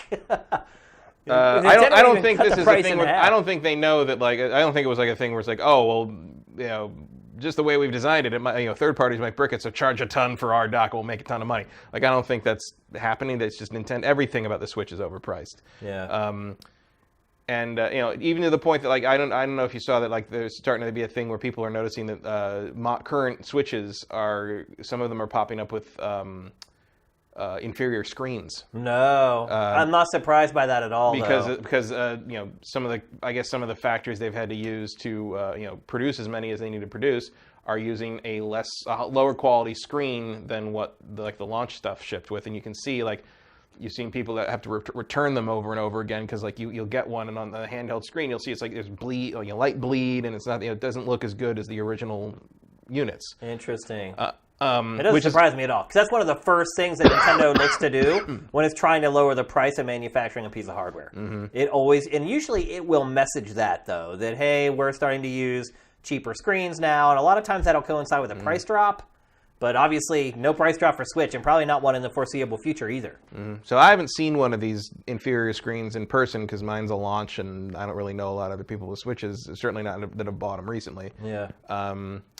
But that's it's a shame. And that was a 3DS thing too. I don't think it's the same thing. The 3DS had a problem where literally two different types of screens. Like one was I think TINS and one was a different one, and IPS or something like that. And one's a touchscreen, one isn't. Right, but the top screen, you had two different versions of the screen you could get, and one was markedly way better than the other. And that's when you start going to stores and you're looking at the model number. Well, you couldn't on the tell. back, there was no way to tell. It depended on which factory it was made in. Right. So you literally had to buy it, open it, turn it on, look at it, and if it was, you got lucky, and if it wasn't, you had to return it. Bad business. If you cared.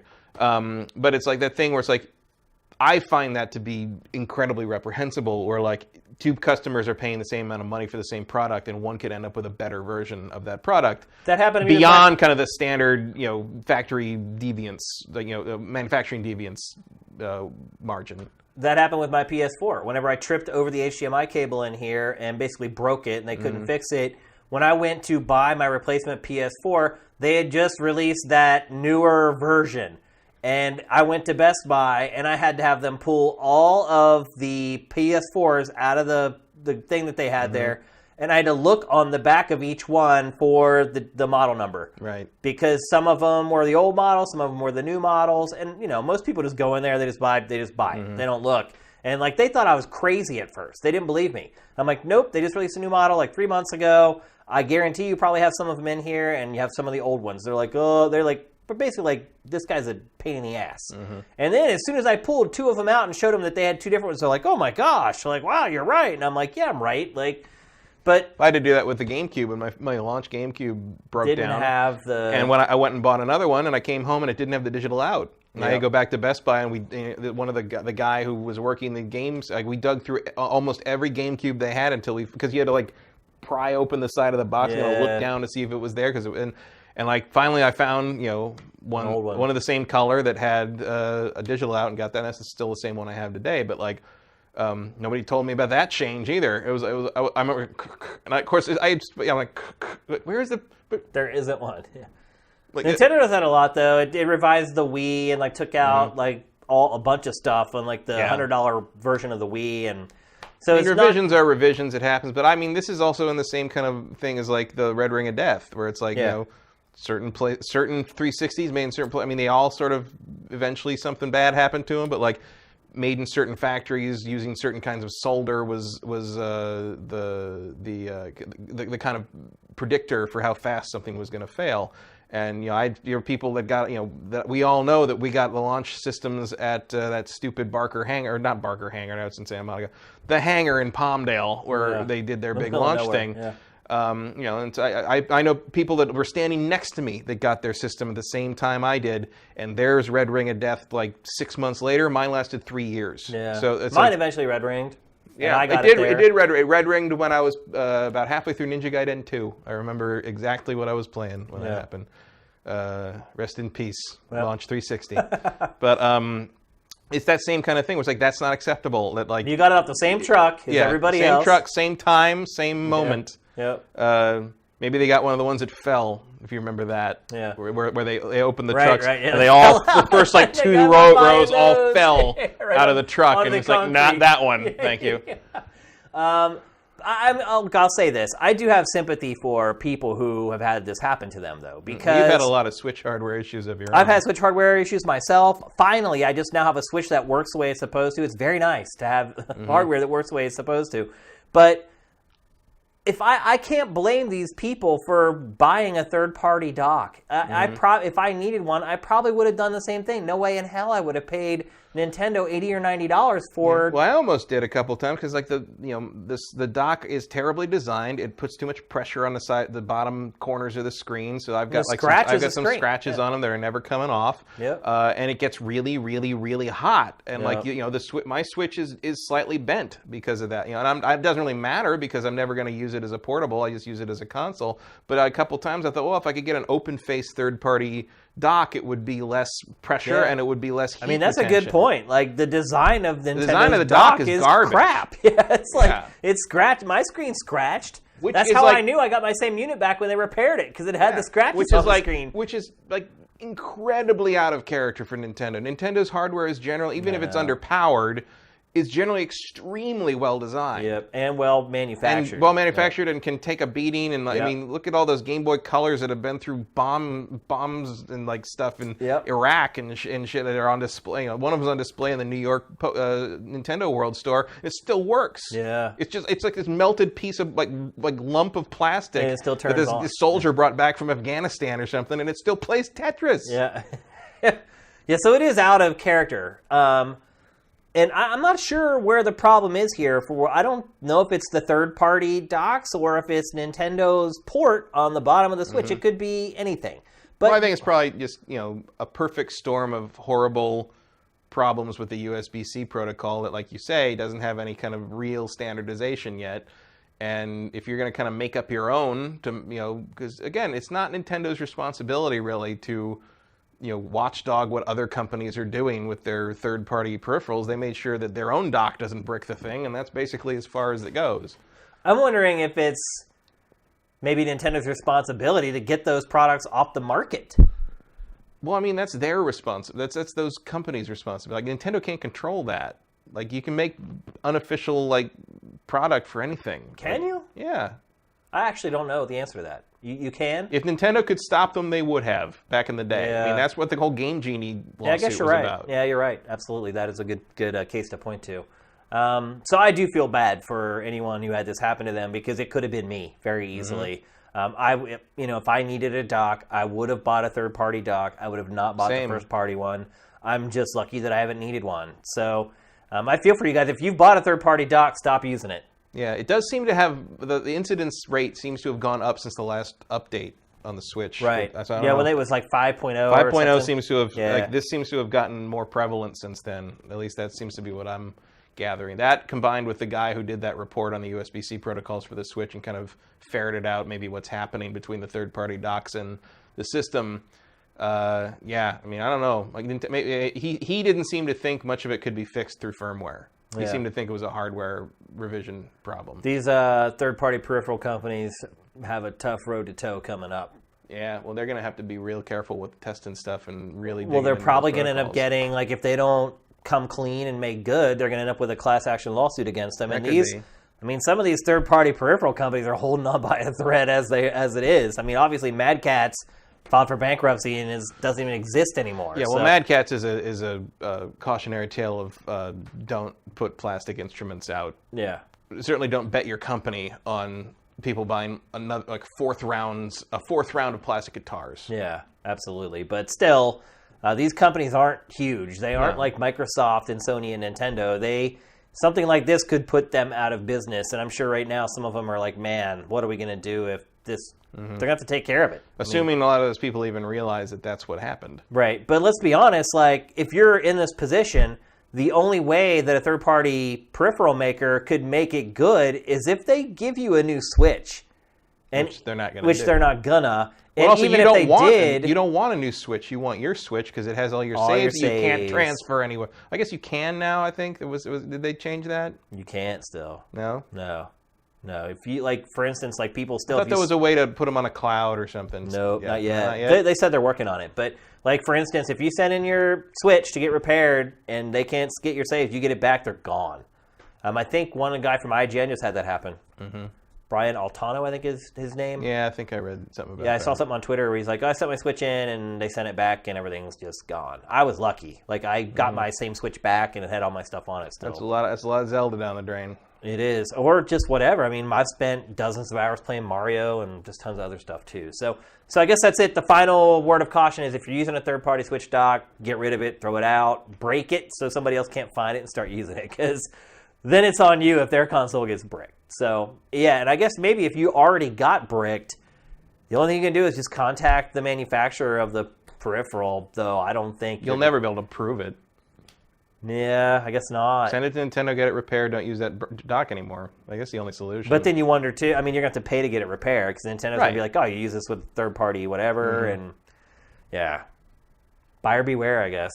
Yeah. But, I have empathy. Again, that is a risk you're taking when you buy third-party peripherals. And you save... Always is 70% off. Normally, there's no problem. Yeah. Like, but in this case, something happened. I think the only other thing I remember is maybe a problem with an external hard drive for Xbox 360.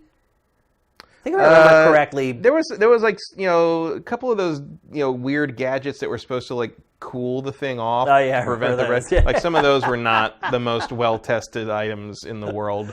I don't understand why anybody ever wanted those in the first place. Because the idea was it was supposed to like prevent the red ring of death.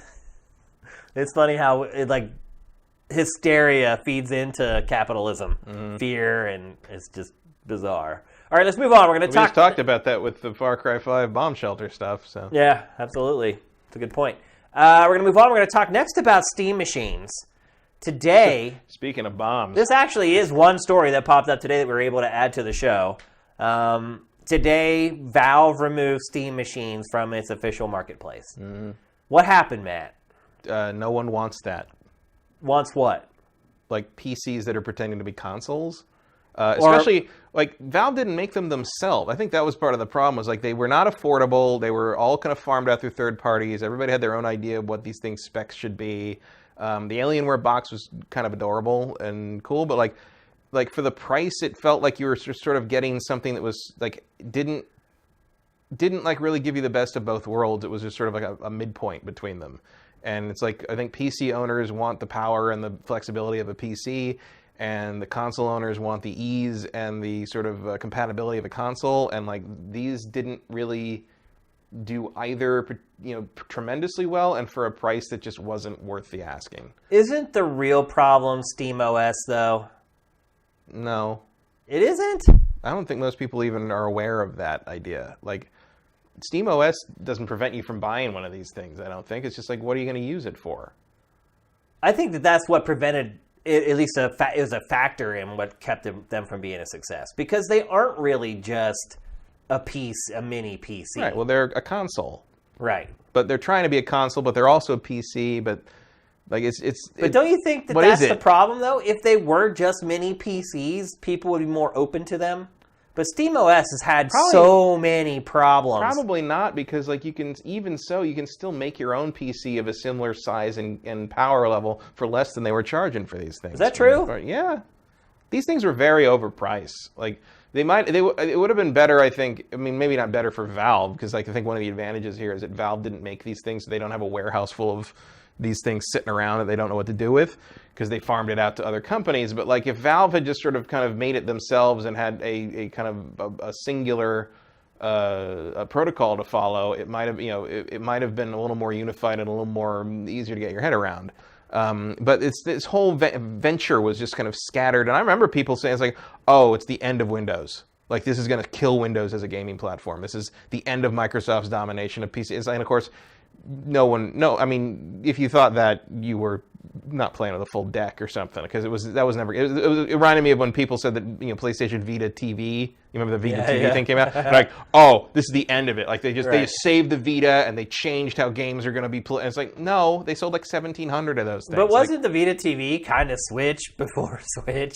It was more of a server idea. Yeah. The problem with Vita TV was it didn't play everything. Right. And I think that's the problem with the Steam machines. I feel like if the Steam machines just had Windows loaded on them, they would have been far more successful. I started reading... But that's the opposite of what the Steam machines are trying to be. Right, but like they were trying to subvert the Windows dominance. But see, I started researching, for this show. Every once in a while I actually do it. And I was reading some articles from Valve's partners. And they were talking about how Valve was aloof, and you'd email them about something, and they'd hear back from them like 2 weeks later. Tell me about it. And would get like a cryptic response that wouldn't address what their question was. Mm-hmm. And all they'd want to know is like, hey, when is the next update to SteamOS coming out? What are the benchmarks that we can use so that anything that we're doing with our products is future-proofed against whatever updates? Mm-hmm. And they would hear nothing, and then like a week later, the OS update would go out. And they're just like, oh, okay, well, I guess this is the... And they just said that working with Valve was an absolute nightmare. And like you said, they were the ones with skin in the game. They were holding the bag. They were the ones that were paying to build the hardware and paying to distribute that hardware and trying to lobby retailers to get shelf space. Valve was smart, if you think about it. Oh, they're smart, but their heart's not in anything. It's like, it's the same thing with like a lot of the development. Half-Life 3, where's that? It's like they don't care. It feels like no one's really at home with the ventures at Valve that they aren't really invested in. And a lot of people have pointed to this too as another reason why it didn't work. Mm-hmm. Steam Link, because they're like, well, why would somebody buy a console if they can just buy this little dinky thing for $20? Or less sometimes. Or now, it was $1 the other day. You get Steam Link for $1 the other day. And look, Steam Link is not as good as having an actual machine in the same room. Believe me, it's not even because the lag is an issue even on a home network, wired connections. Yeah. But it was like $10. It's like, for $10, it's a pretty good thing. It's because if you read the ad copy, it says, play your PC on your couch while your PC's back in the other room. Yeah, and I mean, they're not wrong. It's just good luck with anything that requires split-second timing. Yeah, the experience is just not there. But that's enough to have people say, why would I spend $300 or $400 on this shuttle PC, which isn't even a PC, or more? Way more. When I can spend $30 and I can just stream my PC to my television, not knowing whether it worked or not. Yeah, but it's like, my solution to that has basically been like, well, I just won't play the split second. There's plenty of stuff I have on Steam Yeah. that doesn't require that, and that's better than not having it on the TV. Absolutely. So. And then I think the Steam controller played a part in it because it came out, it got lukewarm reviews at first. People generally love it now. Yeah, but I think early on nobody quite knew what to think about it. Yep, at first it was like kind of people were wishy-washy on it. It's so weird, and it doesn't have sticks. Right, and that was a huge component of the Steam machine. This was like, how am I going to play a PC game on my couch? This is how you're going to play a PC game on your couch. And it actually works pretty well. It does. It's a great controller, in all honesty. It's probably the best piece of hardware Valve ever built. But I think it was all those factors that contributed to Steam machines just essentially being dead on arrival. I mean, you have SteamOS, you have Steam Link, you have the Steam controller. I think all that contributed to muddy the waters and keep people from jumping in.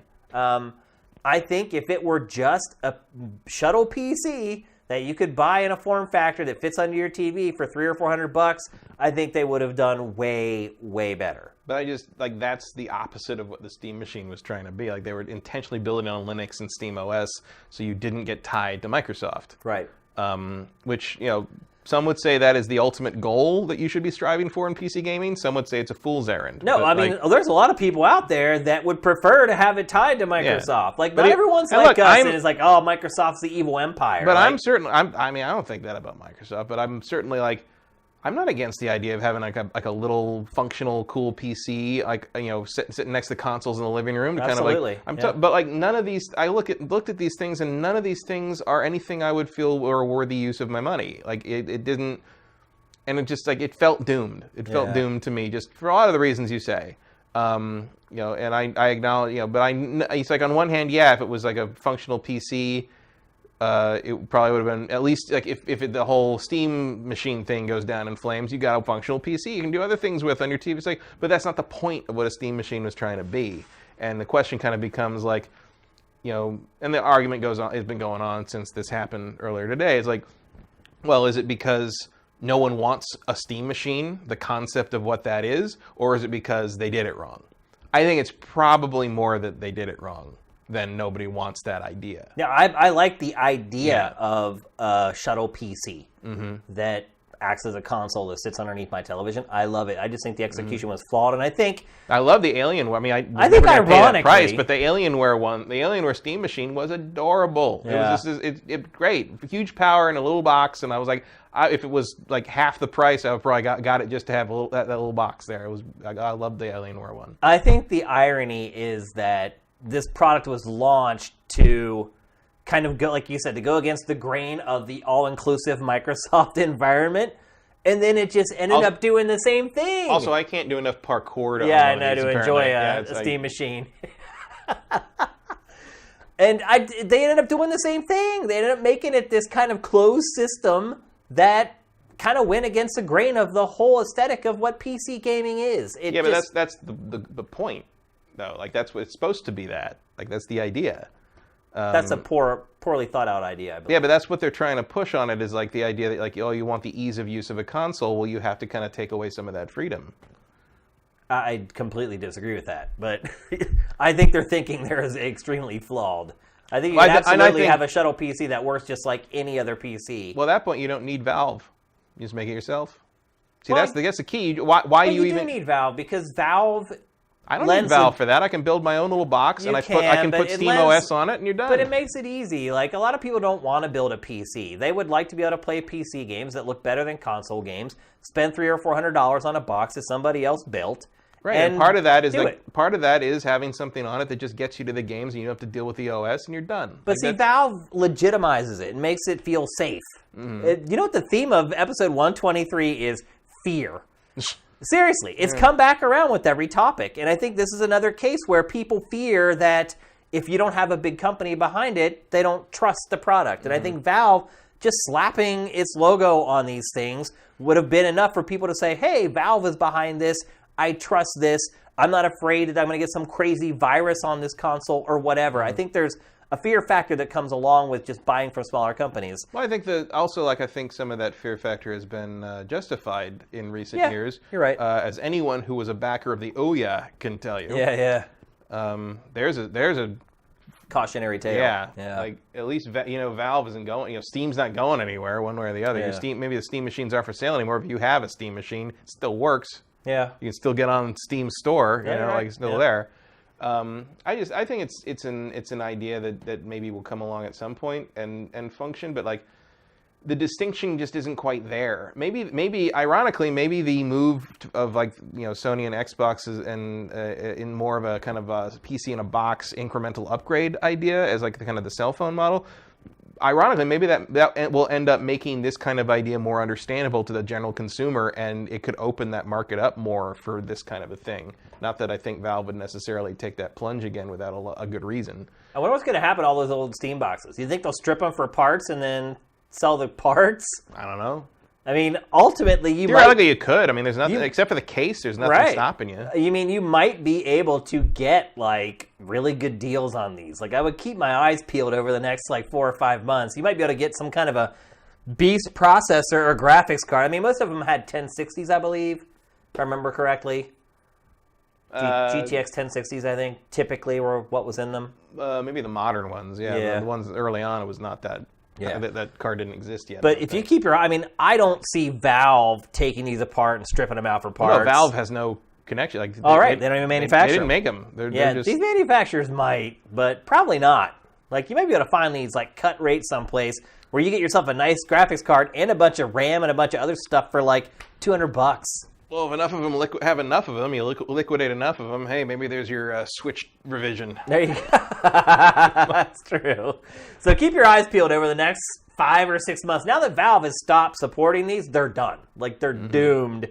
And the manufacturers. Yeah, I guess you could get them straight through like Alienware's site or whoever else is making them. I would keep an eye on there. You might be able to get a really, really good deal on some hardware that either you can just run the box as is, or you can pull the hardware out and put it in your rig. Once they go on clearance, they might actually be charging like what they should have charged in the first place. But, right.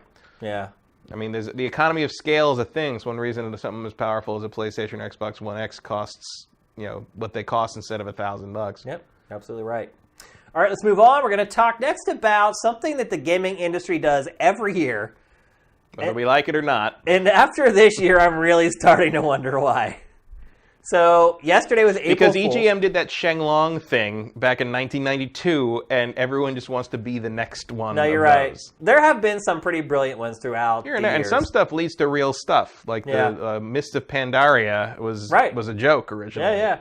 And it ended up actually becoming an expansion for World of Warcraft. I mean, or the cow. Blizzard does tend to make, if their jokes are good enough, they do tend to turn out to be real later. Yeah. And that's the thing. So this year, a lot of these actually did end up kind of being real. Yeah. That's kind of a trend in the internet. I think same with what was it? ThinkGeek did the Tauntaun sleeping bag. Right. That became a real product. Which is great. Yeah. It's a really good idea. I do have the list, so we're not going to talk about every April Fool's joke, and this is just kind of a fun segment to kind of go over some of this stuff. But I did pluck out like 6 or 7 of the ones that kind of stood out for me. The first one was 8-bit Pokemon Go, and I believe that's I think it's cool, but I think that's gone tomorrow. So they actually did launch this. This wasn't just like it was an actual update. Yeah, this wasn't like a trailer that they put up and was like, "Hey, 8-bit Pokemon Go." No, they actually if you loaded up your updated Pokemon. It actually had the 8-bit sprites. Yeah, which I think is pretty cool. It's a fun thing. It doesn't fool you into thinking anything cool is in existence that isn't really in existence. It's a nice nostalgic little shot. Apparently, people did complain. Still, yeah, well, people complain about anything, but they're wrong. That's a fun thing for a couple days. That's cool. Yeah, I like that. I'm shocked that many people are still playing Pokemon Go. To be perfectly honest, a few million people still play it. How many? Oh, millions still. Oh yeah. I mean, not like what the peak was crazy, but there's still a lot of players. Yeah. Now they got to pay out like how many millions for the Pokemon Go Fest thing. Yeah. It's like, oh. When I got my new phone, I did download it again just to see if it looked or played any differently on my new phone than my old one, and it didn't. But I think my battery didn't drain quite as fast. Right. On my iPhone 5, I could literally watch the pixels disappear on the Yeah, it's a vampire, that's for sure. Yeah, on my new phone, it doesn't seem to be quite as bad. Probably the most common April Fool's joke, just industry-wide, was Battle Royale stuff. every game genre. Now we have a battle royale mode. That was like the I thought Path of Exile went the most for broke on that, and that was well done. Yeah, I was into that. And I mean, it's an indictment on what's going on in the industry right now because everybody. It seems like at least once per week a new battle royale mode is announced. Period. I guess I'm not paying that close attention to that. Well, another one. Because I can only think of the three: PUBG, Fortnite, and Red Dead Redemption's got one. H1Z1 has one with vehicles now. There was just a game today where they announced the game for Switch. It had been in development for other platforms, and they debuted it with the Switch version with battle royale gameplay. That was kind of the most common, most popular recurring joke. I would have to think that is going to be what the Dark Zone is in Division 2. Probably. Like that's what it'd be pretty simple to adapt that idea to that. I would probably play that. Whereas I did not play the Dark Zone hardly at all in the Division. And then Razer, the always edgy Razer. They're speaking of a third-party peripheral maker in addition to building rigs. I've had at least 2 bricking problems with Razer components. Let me guess, the Synapse program on your PC. Yep. It's so bad. Constant. I don't install it. Constant. I just don't install it. No, and I have a never install rule. It still tries to get around now. Oh yeah. But I get rid of it. You get alerts. If you don't install it, you keep getting alerts like every time. There is a bug. One of the problems I ran into was my Black Widow keyboard, and if you try to upgrade the firmware on it through the Synapse app. This is a Black Widow right here. I think this is the same one I had actually. It's is that Battlefield? Yep. It was the same one. It bricks the keyboard. Oh, jeez. And keyboard. So I had to get old firmware to roll it back and How stick. How can you brick a keyboard? That's exactly insane. And so apparently this error has been in so that happened to me when I first put my PC that I have now together, which was right around the time Witcher 3 came out. It's May 2015. Yeah. So the error for that had been in Synapse since 2011, and they hadn't fixed it in 4 years. As far as I know, they still haven't. So that is a level of lackadaisability I am just simply not going to put up with. So yeah, Razer stuff and I do not see eye to eye very often. Well, Razer did kind of do the traditional April Fool's thing where they just put out a trailer for a fake product. Right. And it's an energy drink that's supposed to make you a better gamer. And they went all in on this. They definitely... Yeah, production value is there for sure. Had a decent budget and some planning going into this. I mean, ultimately, it does showcase their products pretty well, but doing the moonwalk on the trackpad. But yeah, so they did a fake energy drink commercial. Fortnite itself, while everybody else was spoofing Fortnite, what does Fortnite do? Fortnite released images of a fake remote-controlled bus. So you know the bus that teleports you in, you can see it right there. So essentially, Epic put out this ad that said, you can now buy a remote-controlled bus that flies through the air. It felt to me like Epic had hedged its bets a little bit with it because you could blatantly tell that it was fake by the ad. And I think Epic, because the game is so big, that I almost feel like Epic was like, look, we have to make it blatantly obvious that this thing isn't real because the game is so big that there will be a stampede at Walmart, people trying to go and buy it. Well, the interesting thing about if it's a successful April Fool's joke, especially for a consumer-based thing, the best way to make it really catch is to make it something that people want badly enough that they'll believe it by default, right? Because they want it to be real. They want it so bad, yeah. I think the best example of that I saw this year was the Lego vacuum. I don't know if you saw this. I can see why people would want that. Lego put it up. I didn't see it. It was a vacuum, little fun little vacuum looking thing, and basically the idea is it vacuums the bricks up, separates them from dust, and sorts them into size, category, and color. Oh my god! And I'm like, yes, I would pay a lot of money for that. That's too good to be true. Most parents would buy that in a heartbeat.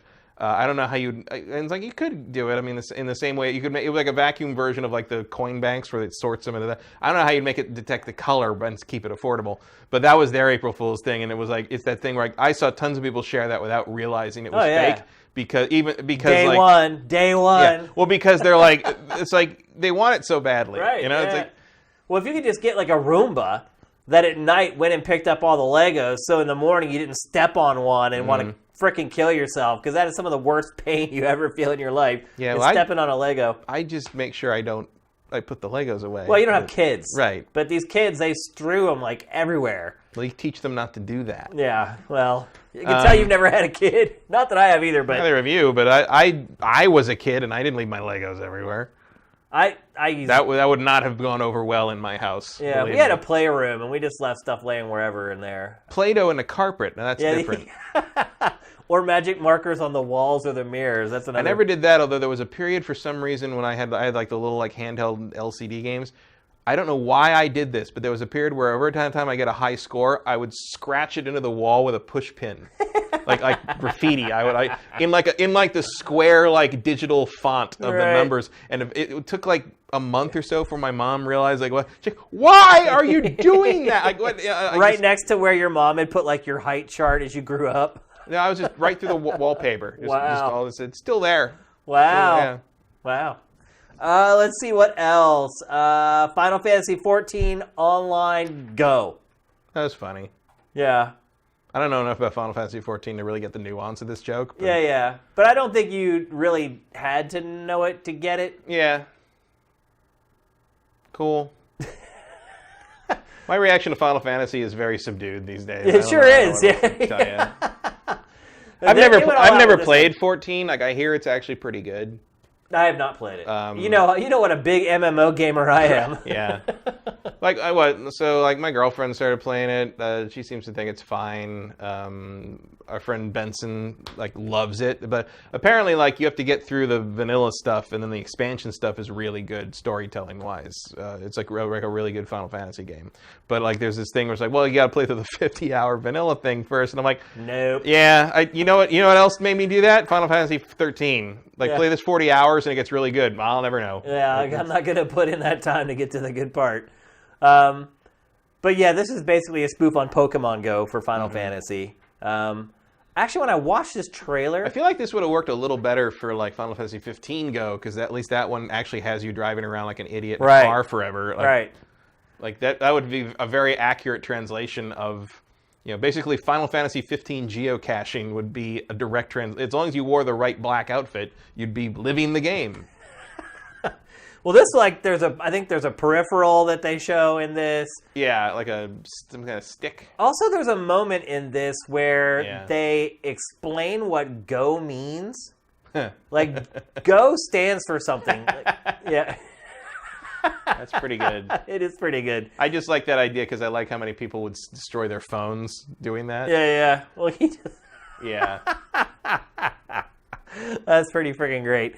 But Go stands for like Global Online or something. Oh, that's so Square. It's so Square. No. But like if you go and you look at Pokemon Go and Hitman Go and Tomb Raider Go, whatever that means, it works for all of them. Like there's something that GO means in mobile gaming. Yeah, it means go. It means get up and leave. That's a backronym. Gathering online. That's a backronym if I ever heard one. Give me a break. Like it's called go because you get up and leave the seat. But I think it's a double entendre. It's go because you get up and go, but the GO also stands for something that makes sense across all those games that have it. Anyway, maybe next week I'll bring it up. And then the last one was Let It Die, which is that crazy like MMO gory is all get out shooter from Japan. Created a dating sim called Let It Date. And that was another very common joke this year was dating whatever game with a dating sim.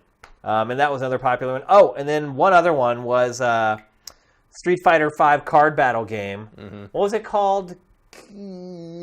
I don't know. I saw the image with the it looked like Cody, like a young Cody. Well, the funny thing about it is that Game Informer ran the story today as if it was a story. Like they didn't, there it is. Yeah, they didn't mention it. Well, yeah, it's called Hado Odyssey or something. Hado Stone. Hado Stone. Yeah. So you can see, rubbing it in that we haven't had a Power Stone in 15 years. And by the way, Game Informer ran this today as if it was a story. And they did actually have a game up. Like you could go to and play a little web game that really wasn't a game. It made it seem like you could play it, but you really couldn't. And it's gone today. But Game Informer reported it today. And does not label it as... Like, gives no indication. Yeah.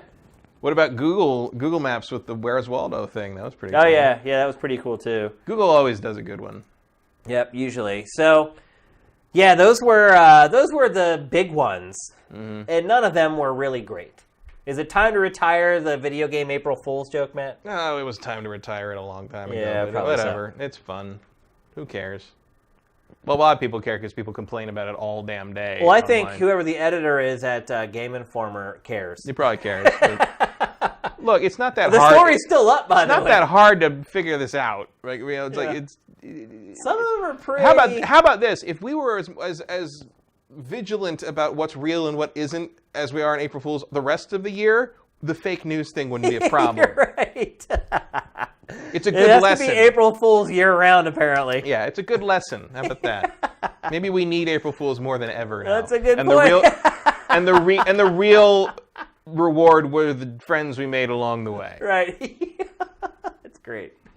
All right, let's move along. We're going to talk next about Dragon Quest XI, finally announced as coming to the West. It's launching September 4th, but no 3DS version. They're not going to localize. They're not going to localize the 3DS version. Which is interesting because they're two different. Like the 3DS version is like it's the same game, but it's like it's done in like kind of the classic 2D style. Yeah. And then the Switch version, they said, is, quote, much, much later. Yeah, whatever that means. Wasn't the Switch version the first version ever announced? No, it was mentioned, but like it was announced well after, I think. Was it? Yeah, it was like. I know it was announced at the Switch unveiling. Yeah. I guess it was called NX at that point, but it sounds like much like that. No More Heroes game, like development basically started then. Yeah, you know, like the dev kits got there a little late. They had just signed on the dotted line. Basically. Now there's a lot of speculation. Is like, will the Switch version be the 3DS version, like made all fancy, or will it have both? Will it be like a downscaled version of the PS4 version and the 3DS version combined that you can kind of pick which way you want to play it? That'd be cool. But no one knows. But it seems like a pretty long way out. Do you think it would have been smart for Square Enix to make Switch the lead platform, considering how the Switch is going gangbusters in Japan? I don't think so. They got to get this thing out, and at least if you do the Switch version later, you get a chance that people are going to buy it twice. Yeah, I mean, look, it's already out in Japan, like the other versions. Yeah. It's been out for quite a while in Japan, in all honesty. But the Switch version isn't out in Japan. No, Like that thing's it's not done. So like, that's either make people wait for this game until next year sometime, or in the West, or get it out in a timely manner. Getting it out in a timely manner is a better idea, I think. Especially because look, there's a niche audience for this.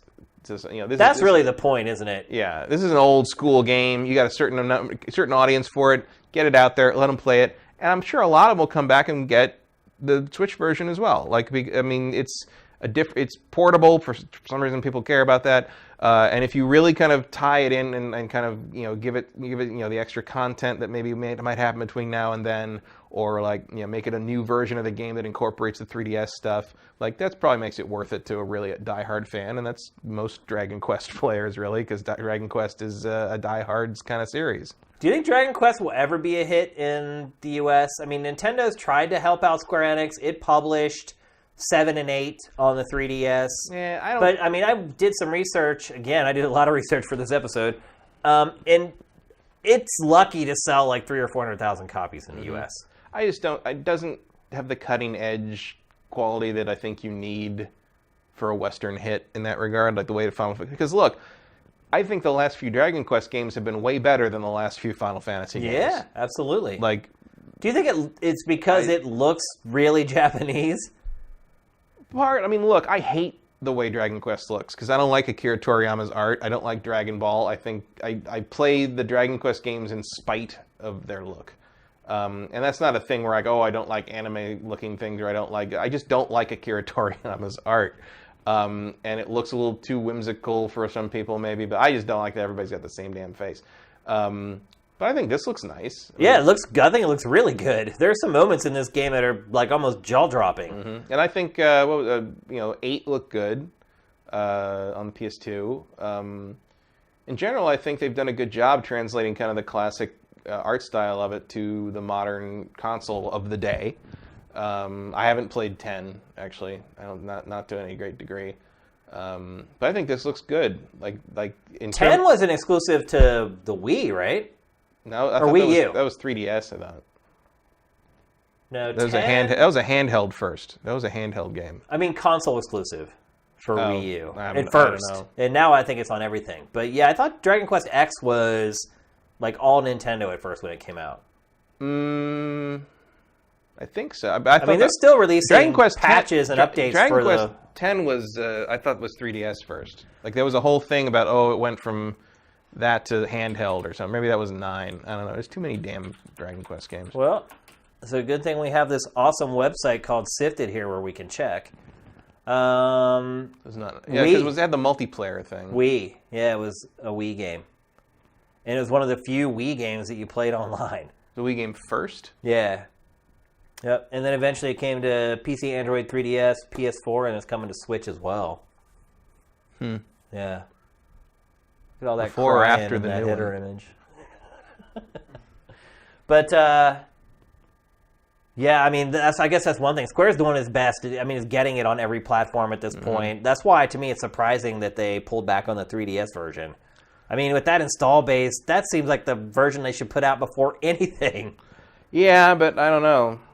Like, you gotta make the Switch version enticing somehow. I still, there's no obviously evidence for it, but I still say that, if you're not gonna put the 3DS version out here, you got to be combining some of the features of that version into the Switch version that gets released in the West and obviously in Japan as well, which will be kind of a double dip temptation for both the PS4 and the 3DS owners, I assume. But I mean, I don't know. Like, it's going to happen when it happens. Like, you can't rush this stuff. Yeah, I honestly don't ever see this series breaking through in the West to be a massive hit. I think it's always going to stay niche. It's very mired in its kind of old school sensibilities, and like I think that's the way the fans of Dragon Quest want it.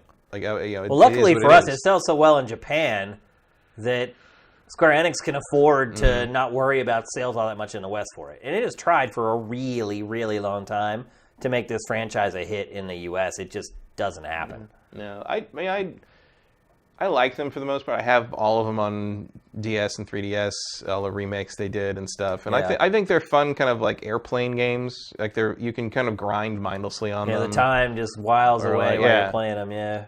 So yeah, I'll play this on PS4 or PC. I mean, I don't know. Yeah, it's coming in September too, so it's not like right in the heart of Q4. And these games are gigantic, I might add. Yeah, these are long ones. Yeah, 70, 80 hours at least, just to get through the primary campaign. They're very old school. They're very, they're not afraid to throw the stats and numbers at you, and the level ups don't come fast and furious, and the stat upgrades are not huge. But it's it's one of the most true series, even to this day, I think, to the roots of the JRPG, which come from Wizardry, which was a straight up D&D derived stat driven dungeon crawler. So, which is indeed where a lot of this started. That's why the battles in the old Dragon Quest games were first person. Yeah, from Wizardry. Mm-hmm. Wizardry was the vector-based RPG, right? That was like all wireframe. The earliest one, yeah. I played that game, and Wizardry 3 was usually the one that's cited as the thing that changed Japanese I played RPG the first design. one, and me and my buddy, we could never make it past like the 6th encounter. Oh, they're hard. They were really hard. I mean, those games were just brutally hard, but we would never give up. We're like, we're going to make it past the 6th guy today. And we'd sit there all day trying to get past the 6th guy and not do it. And we didn't care. That game was scary, too. At least for me at my age, with those vector-based graphics, it scared the crap out of me. Those are classics. So you can see the Wizardry pedigree and stuff like that. Stuff like Dragon Quest games and the first Phantasy Star.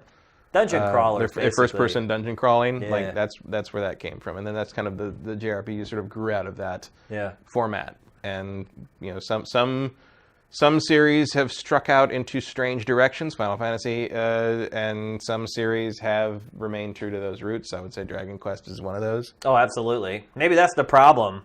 It probably is, but it's in the West anyway. But it also like saying that Dragon Quest should like revolutionize itself and become like an action RPG or something feels kind of like blasphemous in some weird way. Like it feels like there's not really that many of these left. Yeah. So like let Dragon Quest be what it is. I know that's not a very... It would just be financial suicide. Well, probably, yeah. Because you get all your sales from Japan, and the Japanese are not going to be happy if you take away your turn-based battles from Dragon Quest. That's just... Although I'm sure people said that about Final Fantasy at one point or another, too, so... Yeah, well, they also weren't entirely wrong in some ways. Yeah, you're right. But there's plenty of room for, like, spin-off stuff. Dragon Quest has a Musou game of it, the Dragon Quest Warriors. You can do that kind of Minecraft-y one, Builders, yes, and there's another spin-off. I love the Rocket Slime games, which are a more kind of tower defense action RPG sort of idea.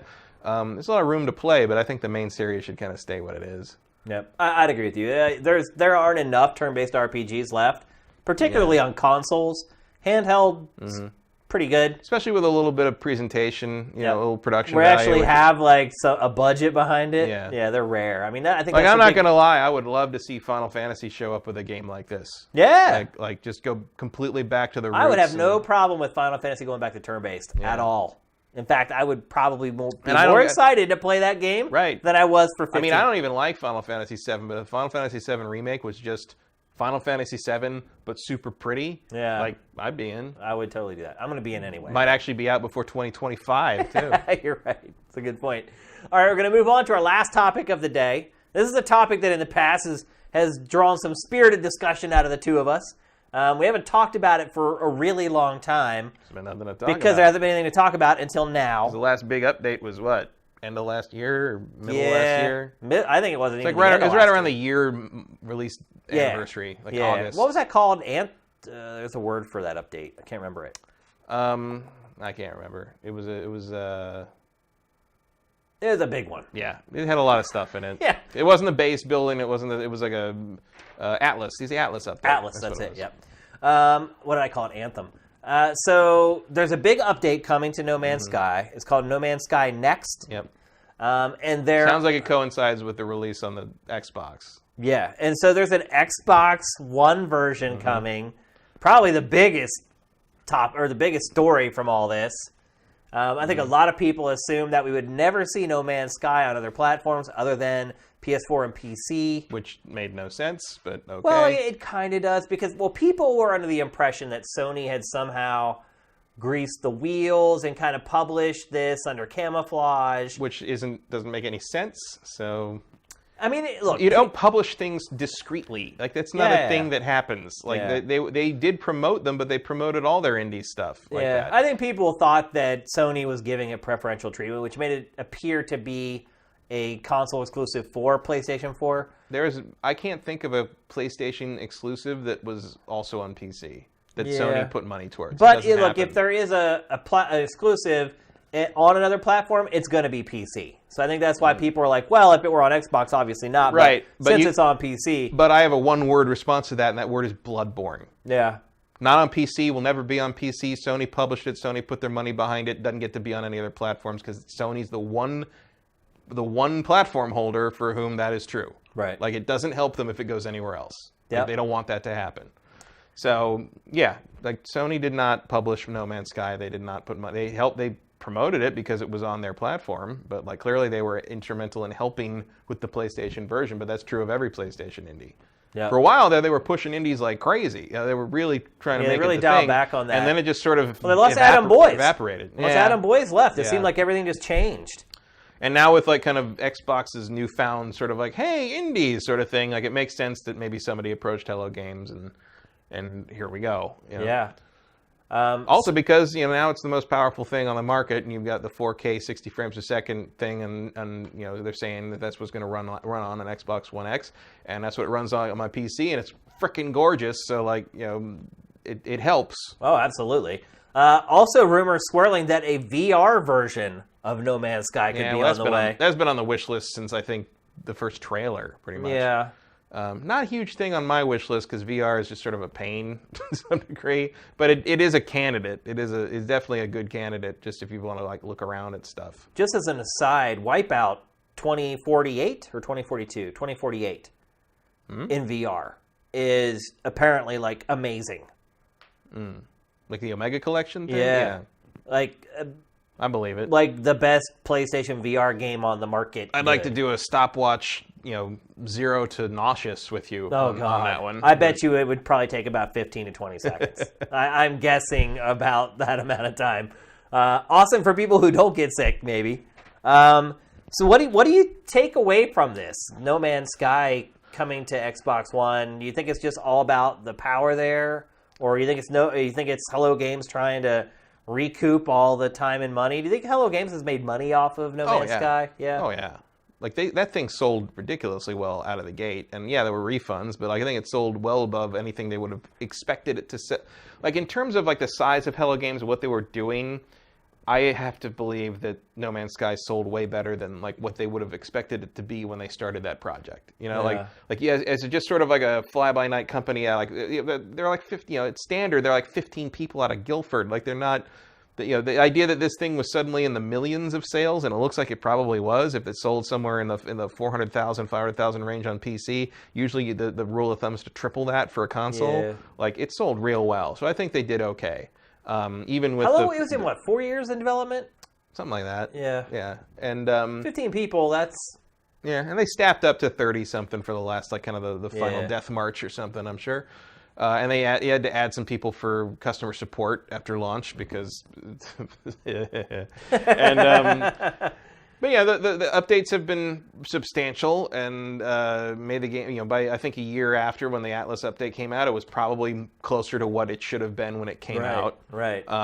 Certainly it was a different game in a lot of ways. I mean, there's going to be a lot of people on Xbox who are going to get this game and be like, what was everybody complaining about? Yeah, I mean, that's true, especially with whatever this new update is, which they say it's their biggest update ever. Ever, yeah. And I mean, some of these updates have been massive. Massive overhauls. The Atlas one was gigantic. The Atlas one was huge. The Atlas one, it's a different game. Yeah. To large. I mean, and it's a more full-fledged game. It doesn't quite do everything I would like it to do. Like, I don't know if this is like a big multiplayer update thing, I will be disappointed because I don't care about multiplayer in this game at all. Don't you think most people will be excited, though, if they'll actually be able to see other players in the game? You can't see other players in the game. Well, they're just like those orbs or whatever. Who gives a shit? A lot of people do. Well, they were wrong. It was never supposed to be a multiplayer game. Even though they did mislead people by saying like there was multiplayer in the game when there literally wasn't. There was nothing in there.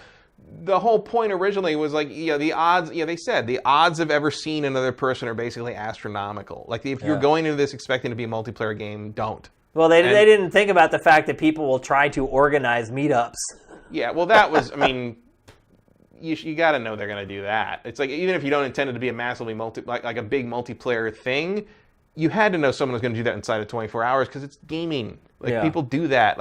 So the error there wasn't really, if you'd put that in there and they could have seen each other when they ran into each other on the same planet, a lot of the fury would have been dissipated because at least you could. I mean, you couldn't do anything about it, but you could see each other. Yeah. If the orb thing had been in place, even that would have been disappointing. It would have been okay. It would have been disappointing, but it would have been a thing. Right. It would have been there. There wouldn't have been as much backlash. Right. Yeah. Now I don't care about that. I was never planning to ever bother with any of that. And if I walked past someone in a game, great, that's cool. But it was never going to impact a minute of my gameplay ever. So if this is like a big co-op update, I don't care. What I'm looking for, I hope the space battles will be bigger. I hope you can paint your goddamn spaceship for one.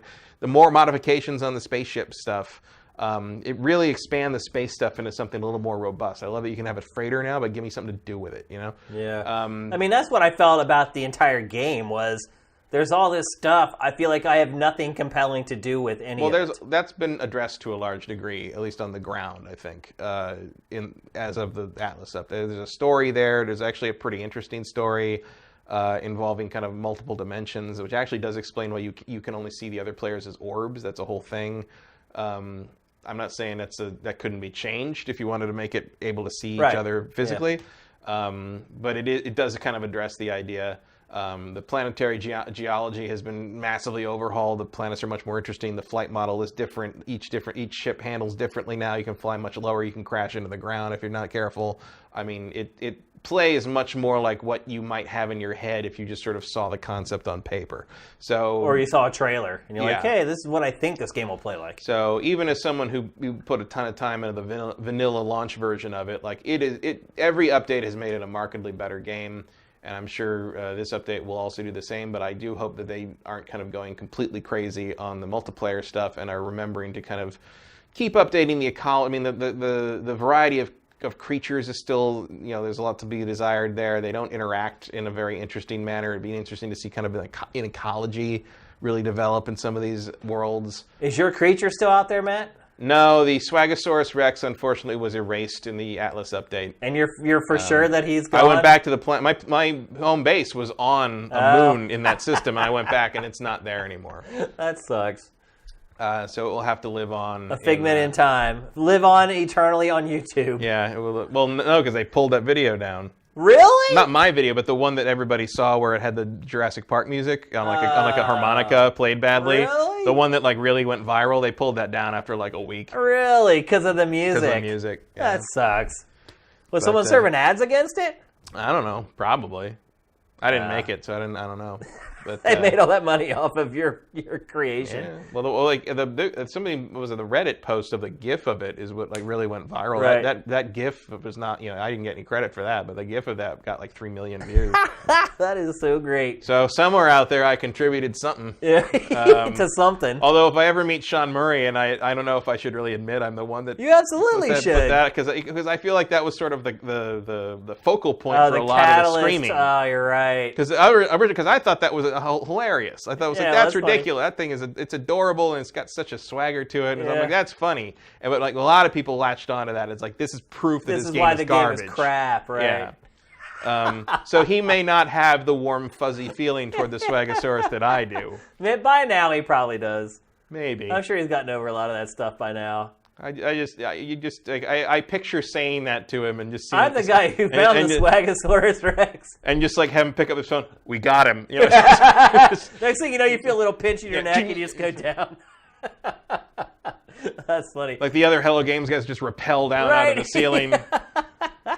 Will you play this in VR if there is indeed a VR update? Will you give it a spin? Man. Do you think it'll really add anything to the game at all? Not for me. I've played it enough that I'll probably put the PlayStation VR goggles on and look around a bit. But I find VR in a game like this would probably be more of a barrier in terms of just like, it'd be cool to look around for a while, but after a while, like my head just gets tired of like it's hot and sweaty. It's just like VR is like I'm gonna play it for like an hour thing. I don't get nauseous from it, but it's just like I get tired. For me, it's I'm going to play it for 10 minutes. I get tired of like the fogging glasses or having to wear contacts. You're like, this and it's like, And imagine the cable. And I play. When I play No Man's Sky, I play for hours on it. I mean, that's all night for me. It's like, I don't know if you remember, but at the beginning of the year, I was like, I'm going to start like playing VR games to try to get in better shape. Right. And then I realized what a pain in the butt. And all I have is PlayStation VR. Then I realized what a pain in the butt it is to get like the Move controllers out and get it all synced up and make sure you're standing in this little box and that it can see like your whole body and it can see the light on the front and both the lights on the Move controllers and then making sure the Move controllers are both charged. It just do jumping jacks. Seriously, like I was just like, what am I doing? Like, why am I going through all this? Like I'm just basically like, I don't want to exercise, so I'm trying to trick myself into exercising. And at a certain point, I was just like, this is ridiculous. Why would I do this? But meanwhile, like we know a guy named Job, who we're not going to say where he worked, but he worked at a pretty prominent publisher. He started using VR games to lose weight, and he's lost like 140 pounds. And looks like a different person. So for some people, it absolutely works. For me, it was such a hassle. You got a place to leave the setup accessible. Yeah, you can just walk in and pick it up. Much in the same way if you have the room to put a Dance Dance Revolution machine in your living room. You're probably going to play DDR. Yeah. Yeah, funny how that works. So are you excited for this update? Will you go back and play it some more? Absolutely. Yeah. I don't know. I'll probably wait to hear your report on it before I commit to go back and play it again. I assume, did you play the Atlas update at all? The little bit, not very much. I think we talked about it on the show, and I spent maybe like a couple hours fiddling around with it. But yeah, I didn't like dive into it. I mean, my recommendation is probably, I won't because I've put so many hours into my main saves, but like I'll start over on Xbox. Oh, really? Sure. I'll triple dip. You got that One X, baby. You know it's going to look gorgeous. I mean, I'm committed. I mean, I haven't put it up yet, but I bought from the DICE auction last year. They had, they do the competition of all the concept art and stuff. They had it's like 3 foot by 5 foot of the main kind of key art with the guy walking towards the spaceship and and I bought that from eBay. Did you? And is that into the pixel stuff? Yeah, into the pixel. So I won that auction on eBay, and I'm going to frame that thing. It's going to go up in my front room. That's a great piece of art. Because I love this game today. I mean, warts and all. And I probably put almost 300 hours into it between the two platforms. Wow. And I'll put another. You're back for more. I'll put another 100 in on the Xbox, no problem. And I'll also go back to my old saves and see how the updates affect them, and that kind of thing. I love this game. It's an ugly duckling scenario, maybe, but like it's anything. It could always be better, and slowly it has gotten better. And it's about to reach a whole new audience. Well, like I said, I'm like, in a year, I bet this will be closer to what it should probably be, and indeed it was. Yeah. I think with the Atlas update, it's a pretty functional game. Think we'll ever see a Switch version? I honestly think it's possible. It's possible. I mean, I think Nintendo would have to show interest in it. Like, yeah. Nintendo would kind of have to go to them, maybe. But I mean, the hardware is certainly capable of running it, I believe. I mean, this thing's because of the procedural, it's very CPU heavy. Yeah, it depends how well the Switch can handle that. I don't know. I don't know enough about the mechanics of this thing versus the hardware power of the Switch to know one way or the other. I wouldn't shock me. I feel like it wouldn't be a bad fit. I mean, it's got kind of simple graphics. Yeah, but like the problem is the geometry and the draw distance. And right, that's the issue. The CPU, even though there's not a lot of detail in the horizon, but it still has to draw out all that mileage. Yeah, I mean, you're talking about can a 360 run it to some degree? Yeah, which maybe. I mean, the LOD even in the PC version is still an issue. Like it's drawing in ground cover and stuff just 30, 40 feet ahead of you. No, it's not that bad after the Atlas update. But it's the CPU. You're bottlenecked by the CPU on this game, and I would be interested to see how well the Switch could handle that. If they can do it, I bet they will. Team's too small, though, I think. That's why I would say it probably isn't going to happen. You start thinking about the work I'm pretty sure they would need some support from Nintendo on it, because they'd need to know some secrets. Well, Hello Games seems to know how to work that angle already. And look, port of a years-old indie game, you're already halfway You're there. in the sweet spot on the Switch. That's half the library at this point. All right, that's it. That's our last topic for today's show. A short episode, but we did the best we could with what happened this week. Next up... Short episode. What time is it? It's 8:30. Is it? It's like 2.5 hours. Are you kidding me? Yeah. I think I know what happened is we started talking at the beginning for like a half hour about Patreon and all that other stuff. Yeah. Yeah. Regardless, it's time for our trailer of the week. And as it was a slow week in games, it was also a slow week for video game trailers. But we decided to stray outside the box a little bit for this one. So there are some Vita fans out there, Matt. I know Colin Moriarty was just here. He's probably the world's biggest Vita fan I've ever seen. And he's not even that big. Yeah, Colin is a bigger guy than I thought. Yeah? Yeah, I thought he was like short or whatever. He's like my height. Like, yeah, I was surprised by that. But anyway, he's a big Vita fan. He didn't look that big next to you. Yeah, well, I think that's because he was sitting in my your low chair. Yeah. That's exactly why. You've got that height advantage like built into your seating arrangement. Yeah, exactly. But anyway, Colin's a big Vita fan, and there are some big Vita fans out there. Sony has pretty much gone on record saying it will not make a Vita 2. But that hasn't stopped the fans. And I want to make sure I get the name right to give them credit for this. So, YouTube channel S Gamer Hausnia, I think is how you pronounce it, created a... Hausnia? I don't know how to say it. So many internet names were never meant to be said aloud. No, you're right. Especially YouTube channels. I think a lot of people never expect anyone to say their YouTube channel name aloud. They've created a mock-up, a fake PlayStation Vita 2. So for those of you guys who are always on the stream, now is the time to get questions into chat. If you're new to the stream... Oh, they're way ahead of you. Yeah, I'm sure they're in there already. Go at Sifted Games, and that way we can pluck them out of all the other conversation in there. So here it is, a fan-made mock-up. This is not real. I just want to reiterate that. This is not real. This is a fan-made mock-up of PlayStation Vita 2.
So Matt, based on your live reactions while we watched that, you are not a fan. That's one of the worst designs I've ever seen. Like, it's like the iPhone 10 notch, like taken to the crazy. It's like, I don't know, let's just cover the screen with our thumbs, and like that, those sides will never be clean. Like, well, there were lots of mock-ups of Switch when it was called NX that looked a lot like that before it came out. It looked like that fake kind of that teardrop-y sort of shaped controller with the. We also had the sticks over the screen. Yeah, that's so dumb to me. Like it's like, why would you want screen? It's like, oh, we want more screen. It's like, yeah, but you're covering it with your hands. Like there's no use to that. There's no point. You're never using that. It's just another part to get dirty and another part like to use up screen real estate that could be better used. You could use that power to make the actual image you can see better. That's a good point. I mean, one thing I would say about the iPhone X, I have the iPhone X, and people who don't own the iPhone X always complain about the notch.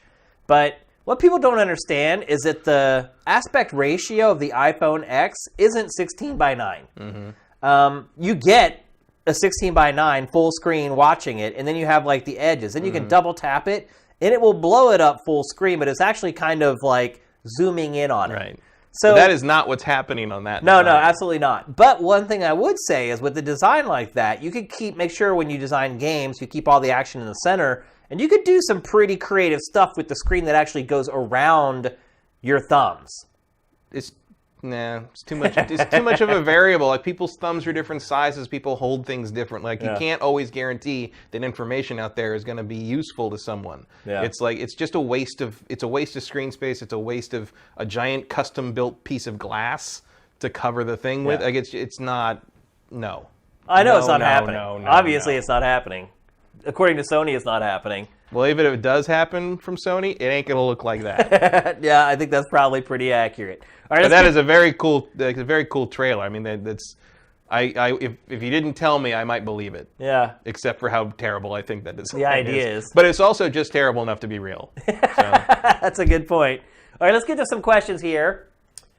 W. Matthew has always asked great questions. If you could make a film or TV franchise into a game, what would it be and what type? For me, Stargate and either XCOM style or co-op first-person shooter.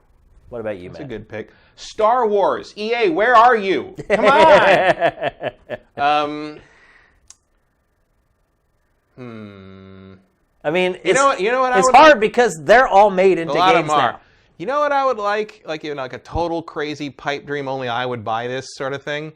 I would like a really good action RPG / space combat sim game based on the story from Babylon 5. I would like the complete Babylon 5 saga retold as an action RPG, Mass Effect style game that was also had like Wing Commander style combat in the space sequences. How's that for something nobody would ever make? Here's what I would like. I would like It would have better graphics than the show at this point. You're right. That's funny. Here's what I would like. I would like a Lost action adventure, Lost the TV show, action adventure that starts before the ending so that you can rewrite that god-awful ending into something actually worth experiencing. And maybe have have branching paths so you can choose few different directions for it to go off on, and maybe make one of the branches the ending that they gave you. You know, the ending that everybody guessed when they watched the very first episode of Lost, and then the writers and showrunners denied that's what it was for the next half a decade, and then it ended up being exactly what everybody guessed it was. That's what happens when you let Damon Lindelof and J.J. Abrams set your universe up. Good luck, Star Wars. Like, I don't know how Episode 9 is going to work, folks. But look, up until the last episode of Lost, I loved Lost. I was hopelessly addicted to that TV show. Here's the thing about I've seen most of it. I think I skipped most of season 6. Here's the thing about Lost, because I've had this conversation with Patrick Klepek a bit too, because I think he still believes it's the best television series ever made, which is wrong. But I would probably not agree with that. Here's the thing. If you're in on Lost because you're waiting for amazing answers and an overarching sort of explanation and story that like kind of delves into what the island is and how everything works, you're not going to get there. It's just not what that is. But if you're there for these amazing individual character-driven stories that go episode by episode, that's what Lost is about. Lost is not about the answer to what the polar bear is. Lost is about the constant. The episode The Constant, which I think is one of the best episodes of any television show ever made. Amazing, yeah.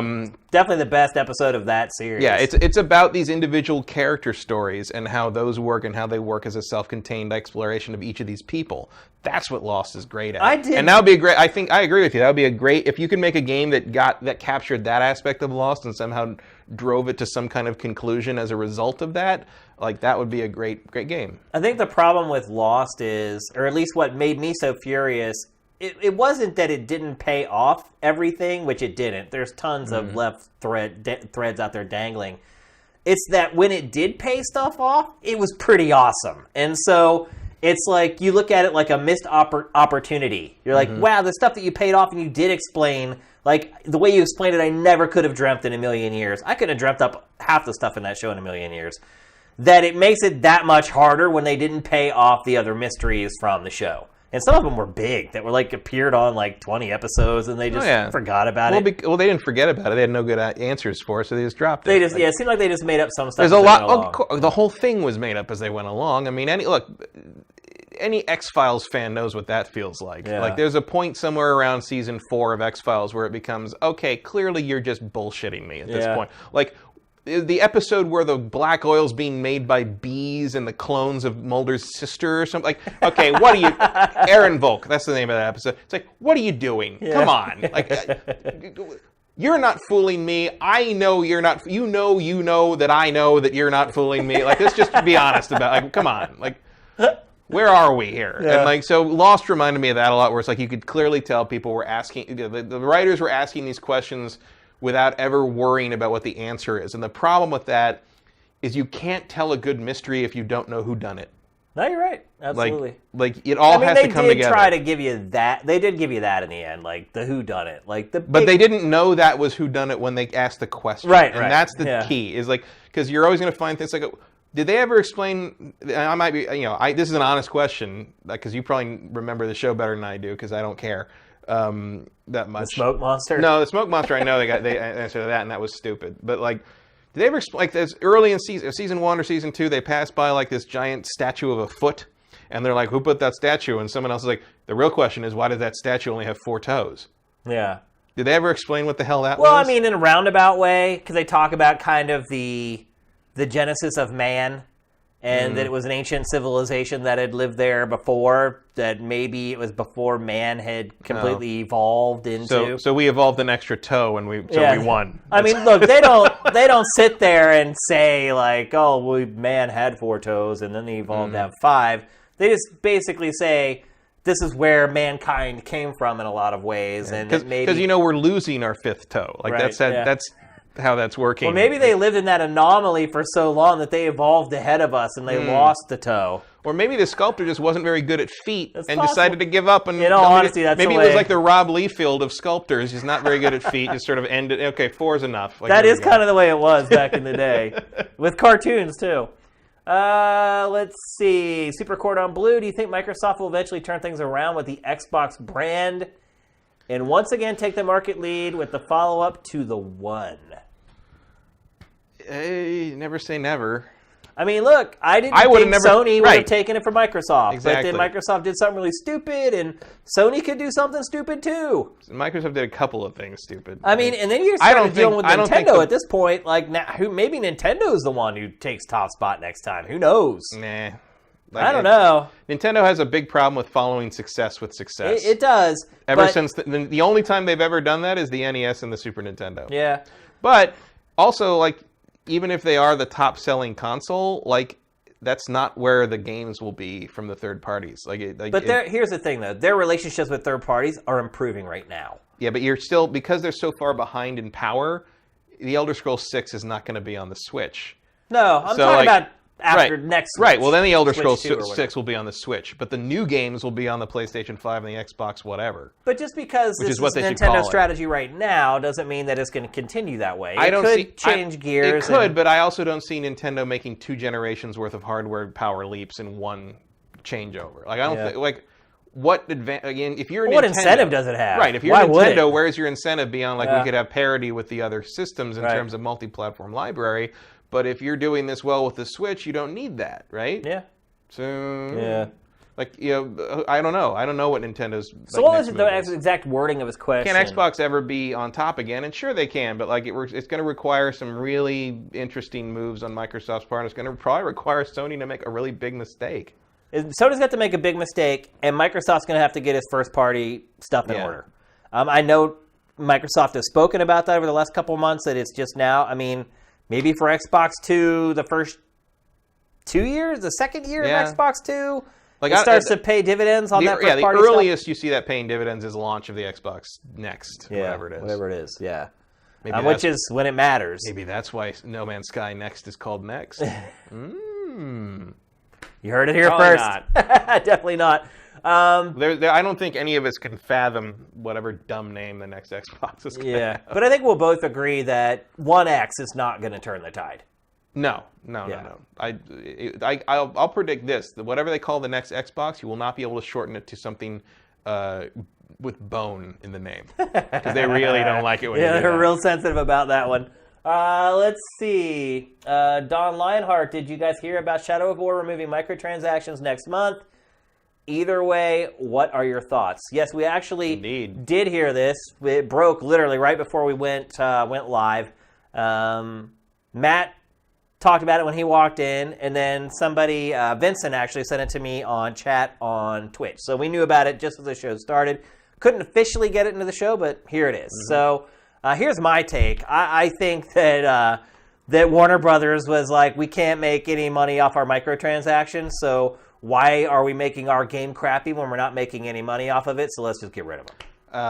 Mine is a little tweak on that. I think they did make money off of the microtransactions, but it stopped because launch window's over. Everybody who was going to spend money on it spent money on it. So they're like, okay, let's strip them out and make a big announcement about it so that, like, we're about to drop the price and kind of do kind of a Game of the Year edition version. And maybe we can get the people that refuse to buy it because of the microtransactions to buy it now. Yeah. I think it's just a move to like they've made their money on the real money transactions, and now they make this little tweak and hope that they can get more sales from the people that refuse, because they are hoping those people are going to interpret this as like a positive move. But instead, I think it's more like, well, we milked these folks for everything they're worth. Now let's milk these guys. Yep. And I'm saying that as someone who really enjoyed Shadow of War. Yeah. And we'll probably go back and finish that last, Act 4 when they change it to be more narrative driven and less grindy, because it's not that I didn't enjoy it, but I just ran out of time. Like, the fall continued and other games came out, and I couldn't just keep playing the same fortress battles over and over again. And I think regardless of reason, which, you can assign it however you want, the bottom line is the game is going to be better for it. Yeah. Which is really all people should care about. I'm sure there's a lot of people who haven't touched it for a while, who bought it. The main change I would make is I noticed when I would play like the sieges, especially against other players, like the asymmetrical siege thing you can do.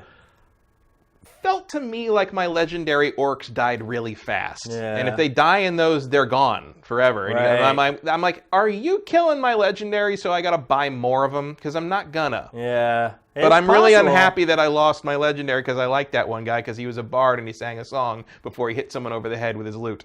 Yeah, so I think we can agree it's a good thing ultimately, regardless of why they're doing it. as long as you get to a good end result. Yeah, I mean, sure, you could make the argument that it would have been better if they did that from the outset, but that game was like number 1 for October and stayed in the top 10 for months, so clearly And we don't know how much money they made off the microtransactions either, so, and we'll never know. But presumably, if they weren't making any money off it, they would have done this sooner. Absolutely, yeah. And but it really feels like this is, 6 months later? Yeah. So, like, that's run its course. It's time. Like, it's time Here to start, comes the game it's of the time to year start version. bundling all the DLC into one box, coming Sell out. it for $15, $20 cheaper. Yeah. And this one doesn't have microtransactions in it, so haha. Yeah. And usually when Warner Brothers releases like the game of the year, it's a different SKU. Yeah. So this different SKU would be a different thing with no microtransactions and a totally different trophy and achievement list. And man, I wouldn't want to play that game over again. But then the cycle will be in 2 years from now, it'll go free to play, and all the microtransactions will come back. Man. It's kind of crazy how the cycles are starting to work, huh? Yeah. Man, that would be ingenious. Yeah. Just in time for the third one to come out. Exactly. Yeah. Yep. All right. Let's answer a couple more. Surprised there hasn't been a mobile version. That it just does the siege stuff back and forth. From the Legacy, have you seen Tomb Raider, the movie? No. Me either. I ain't spending $15 to see that. Don Lionheart, is GameFace permanently on Mondays now? No, we're trying to get it back to Friday. We're just kind of stuck in this loop of no news. So we keep trying. We wanted to do it this past Friday, but nothing had happened because we had just done it on Monday. And so we waited to Monday, and still nothing happened. So things are just really slow right now. We do eventually want to get back to doing it every Friday. So this isn't permanent, but for the time being, it's the best we can do. Let's see. Vox91, do you think there is any game in threat of having similar problems that Where the Water Tastes Like Wine had coming out this fall? Did you hear about this? I saw some vague stuff about like it didn't sell remotely what they hoped it would. It sold around 4,000 copies. That's not good. Yeah. And it worked on it for what, like 4 years? Yeah. That'll kill a studio. Yeah. Less than that'll kill a studio. That game in particular was... I don't know a lot about that. I feel like it wasn't promoted tremendously exactly. well. It was marketed horribly. For the first 3 years of development, there was just like a teaser trailer and like 2 screenshots. And then by the time it was released, I believe there were like 5 trailers total. Actually, let's look really quickly on Sifted. You'll be able to see very fast what kind of coverage it had. And this is a great thing about Sifted, too. You can really get a good idea of what kind of a marketing and advertising plan a game had based upon how much content there is for it. So this is everything that was ever published for this game. That's not a lot. And one of them is the Sifted Fantasy League Draft. So you can see, that's all that was ever published for this game across all platforms. There's its aggregate score of a 7.4. Let's look at how many trailers there were for it. 6 total trailers for this game ever. Not terrible. Not terrible, but that's kind of typical wheelhouse for indie games. The look of the game, I mean, it just has a very weird art style. I think people had problems figuring out exactly what it was supposed to be. Yeah, I would agree with that to some degree. And also, like, the name doesn't tell me anything. Like, I can't tell what it like. Where the Water Tastes Like Wine is a cool name, but it also doesn't tell me anything about what I'm supposed to be. It's not memorable. It's not snappy. It also makes me think it's like, oh, it's one of those pretentious indie things that like I usually don't enjoy very much. So like it kind of like the name kind of turned me off, which is I generally look at stuff beyond that because I know better than that. But like I think if it says that to me, it would say that to a lot of other people. What does this say to you though? You're watching this, you're like, what kind of game is this? You have no clue. I don't know. Is it a card battle game? Is there mobile? Do you use your smartphone? It keeps showing like a phone sliding. Like, what is it? I don't know. I just think the marketing was poor for the game. I didn't think there was enough marketing. I know they didn't reach out to us with the review code to review it. Typically, indies we have no problem with because they're begging for people to cover their games. Never heard anything from this publisher or the developer about this game. So I guess to answer your question, whether or not we see a game coming in Q4 that might suffer the same fate? Absolutely. If they follow this model and if the game isn't really getting a lot of traction. Although part of it is like, if we can predict that now, the game is probably not in the scenario where the water tastes like wine. That's a good point. This is sort of just by the nature of how where the water tastes like wine, like ended up where it is. Yeah. We wouldn't have heard of that game yet. No, you're right. Until it's hindsight, basically. Yeah, you're right. So it's certainly possible. 4 years to build an indie game, that's not good. Mm-hmm. That's for sure. It shouldn't take that long to create an indie game. So what is it, actually? I don't even know. Oh. We can go back to the site and we can look. Like, what is it, like an RPG-ish sort of thing? Or like a it's an visual action novel? Adventure. Really? I didn't get that from that trailer. Yeah, exactly. A bleak American folktale. This is my writing, by the way. A bleak American folktale about traveling, sharing stories, and surviving manifest destiny. I must have been real tired when I wrote that blurb. So yeah, I think that's the problem. It's like, what is the game? And no one can ever really quite figure it out. So it takes a number of factors to have the end result that game got. It's not just one thing. Yeah. Although I guess it could be one thing if you just did something really disastrously. But that game was underground way too long. When it did come up for air, I don't think it did a good job of representing itself or explaining what it was, and people just weren't interested. So, all right, one more question before we go. It can happen. I mean, I also, it didn't happen, but I could easily have seen the same fate kind of befall something like Night in the Woods, which is a very esoteric kind of thing. But Vincent says at least the trailer for Night in the Woods showed you what the gameplay was. Right. Vincent says that you collect stories and trade them, whatever that means. Okay. He also wrote, all that really stood out from my impression is that a lot of journalists wrote that Sting was in it. And that's when you know you're doomed. Let's see. Can we find one more? Here's a good one from S1 Agather. If you could give the Star Wars license to any developer, who would make the game and what would it look like? Give it to BioWare and then make Knights of the Old Republic 3. Yeah. But if we're talking more like what the deal with EA is, God, I would honestly give it to Ubisoft. Yeah. Because they can crank the content out. They can make big worlds where you can do justice to like the settings of the Star Wars universe, and they can probably come up. Just go to that guy who made For Honor and have him come up with a lightsaber system, and you're golden. I'd maybe give it to Bethesda. I would rather see something... I've had enough multiplayer Star Wars games. I want a really good single-player Star Wars game, and... I'm talking about single-player. Okay. Multiplayer I don't care about. I'm talking about For Honor with lightsabers. I'm talking about, like, Far Cry with lightsaber combat kind of thing.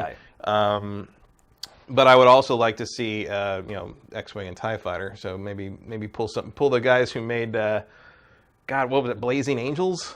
Yeah, Squadrons of World War II. Yeah, like, what are those guys doing? Bring Montreal back in. What are they doing? Bethesda, like, I could maybe...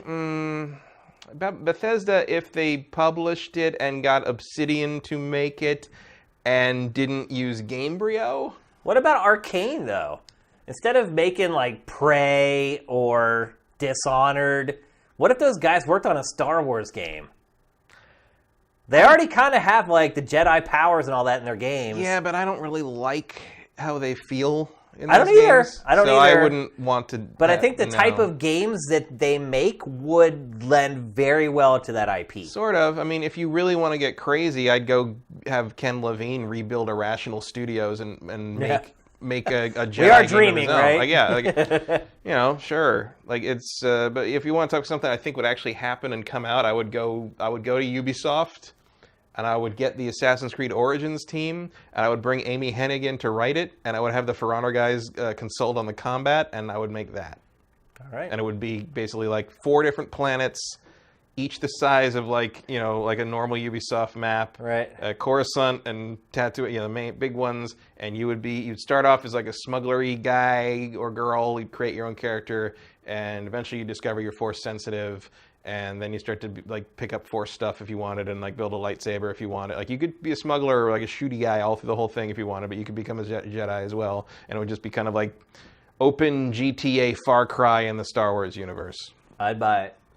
I think you would too. And I wouldn't make you climb antenna to see the rest of the map either. I'd sure the hell buy it before Battlefront 3. I'll tell you that much. Yeah. That may be the next Star Wars game we see. I'm not even kidding. From Respawn, maybe. I would. Yeah, it's. Yeah, we'll see. All right, that's going to do it for GameFace episode 123 here on Sifted Games at Sifted.net. Thanks to everybody who made it into the stream on Monday and asked great questions at the end of the show, as usual. Pachter Factor going live on Thursday for everyone the world over. I know a lot of you guys have already seen it, but I feel like Pachter Factor 100 is a great opportunity for us to maybe reach some new people. So once it does go live on YouTube, I would really, really appreciate it if you guys could go and share the show and like the show and all that other crap that everybody on YouTube asked you to do. I never ask anyone to do that stuff. Maybe I should.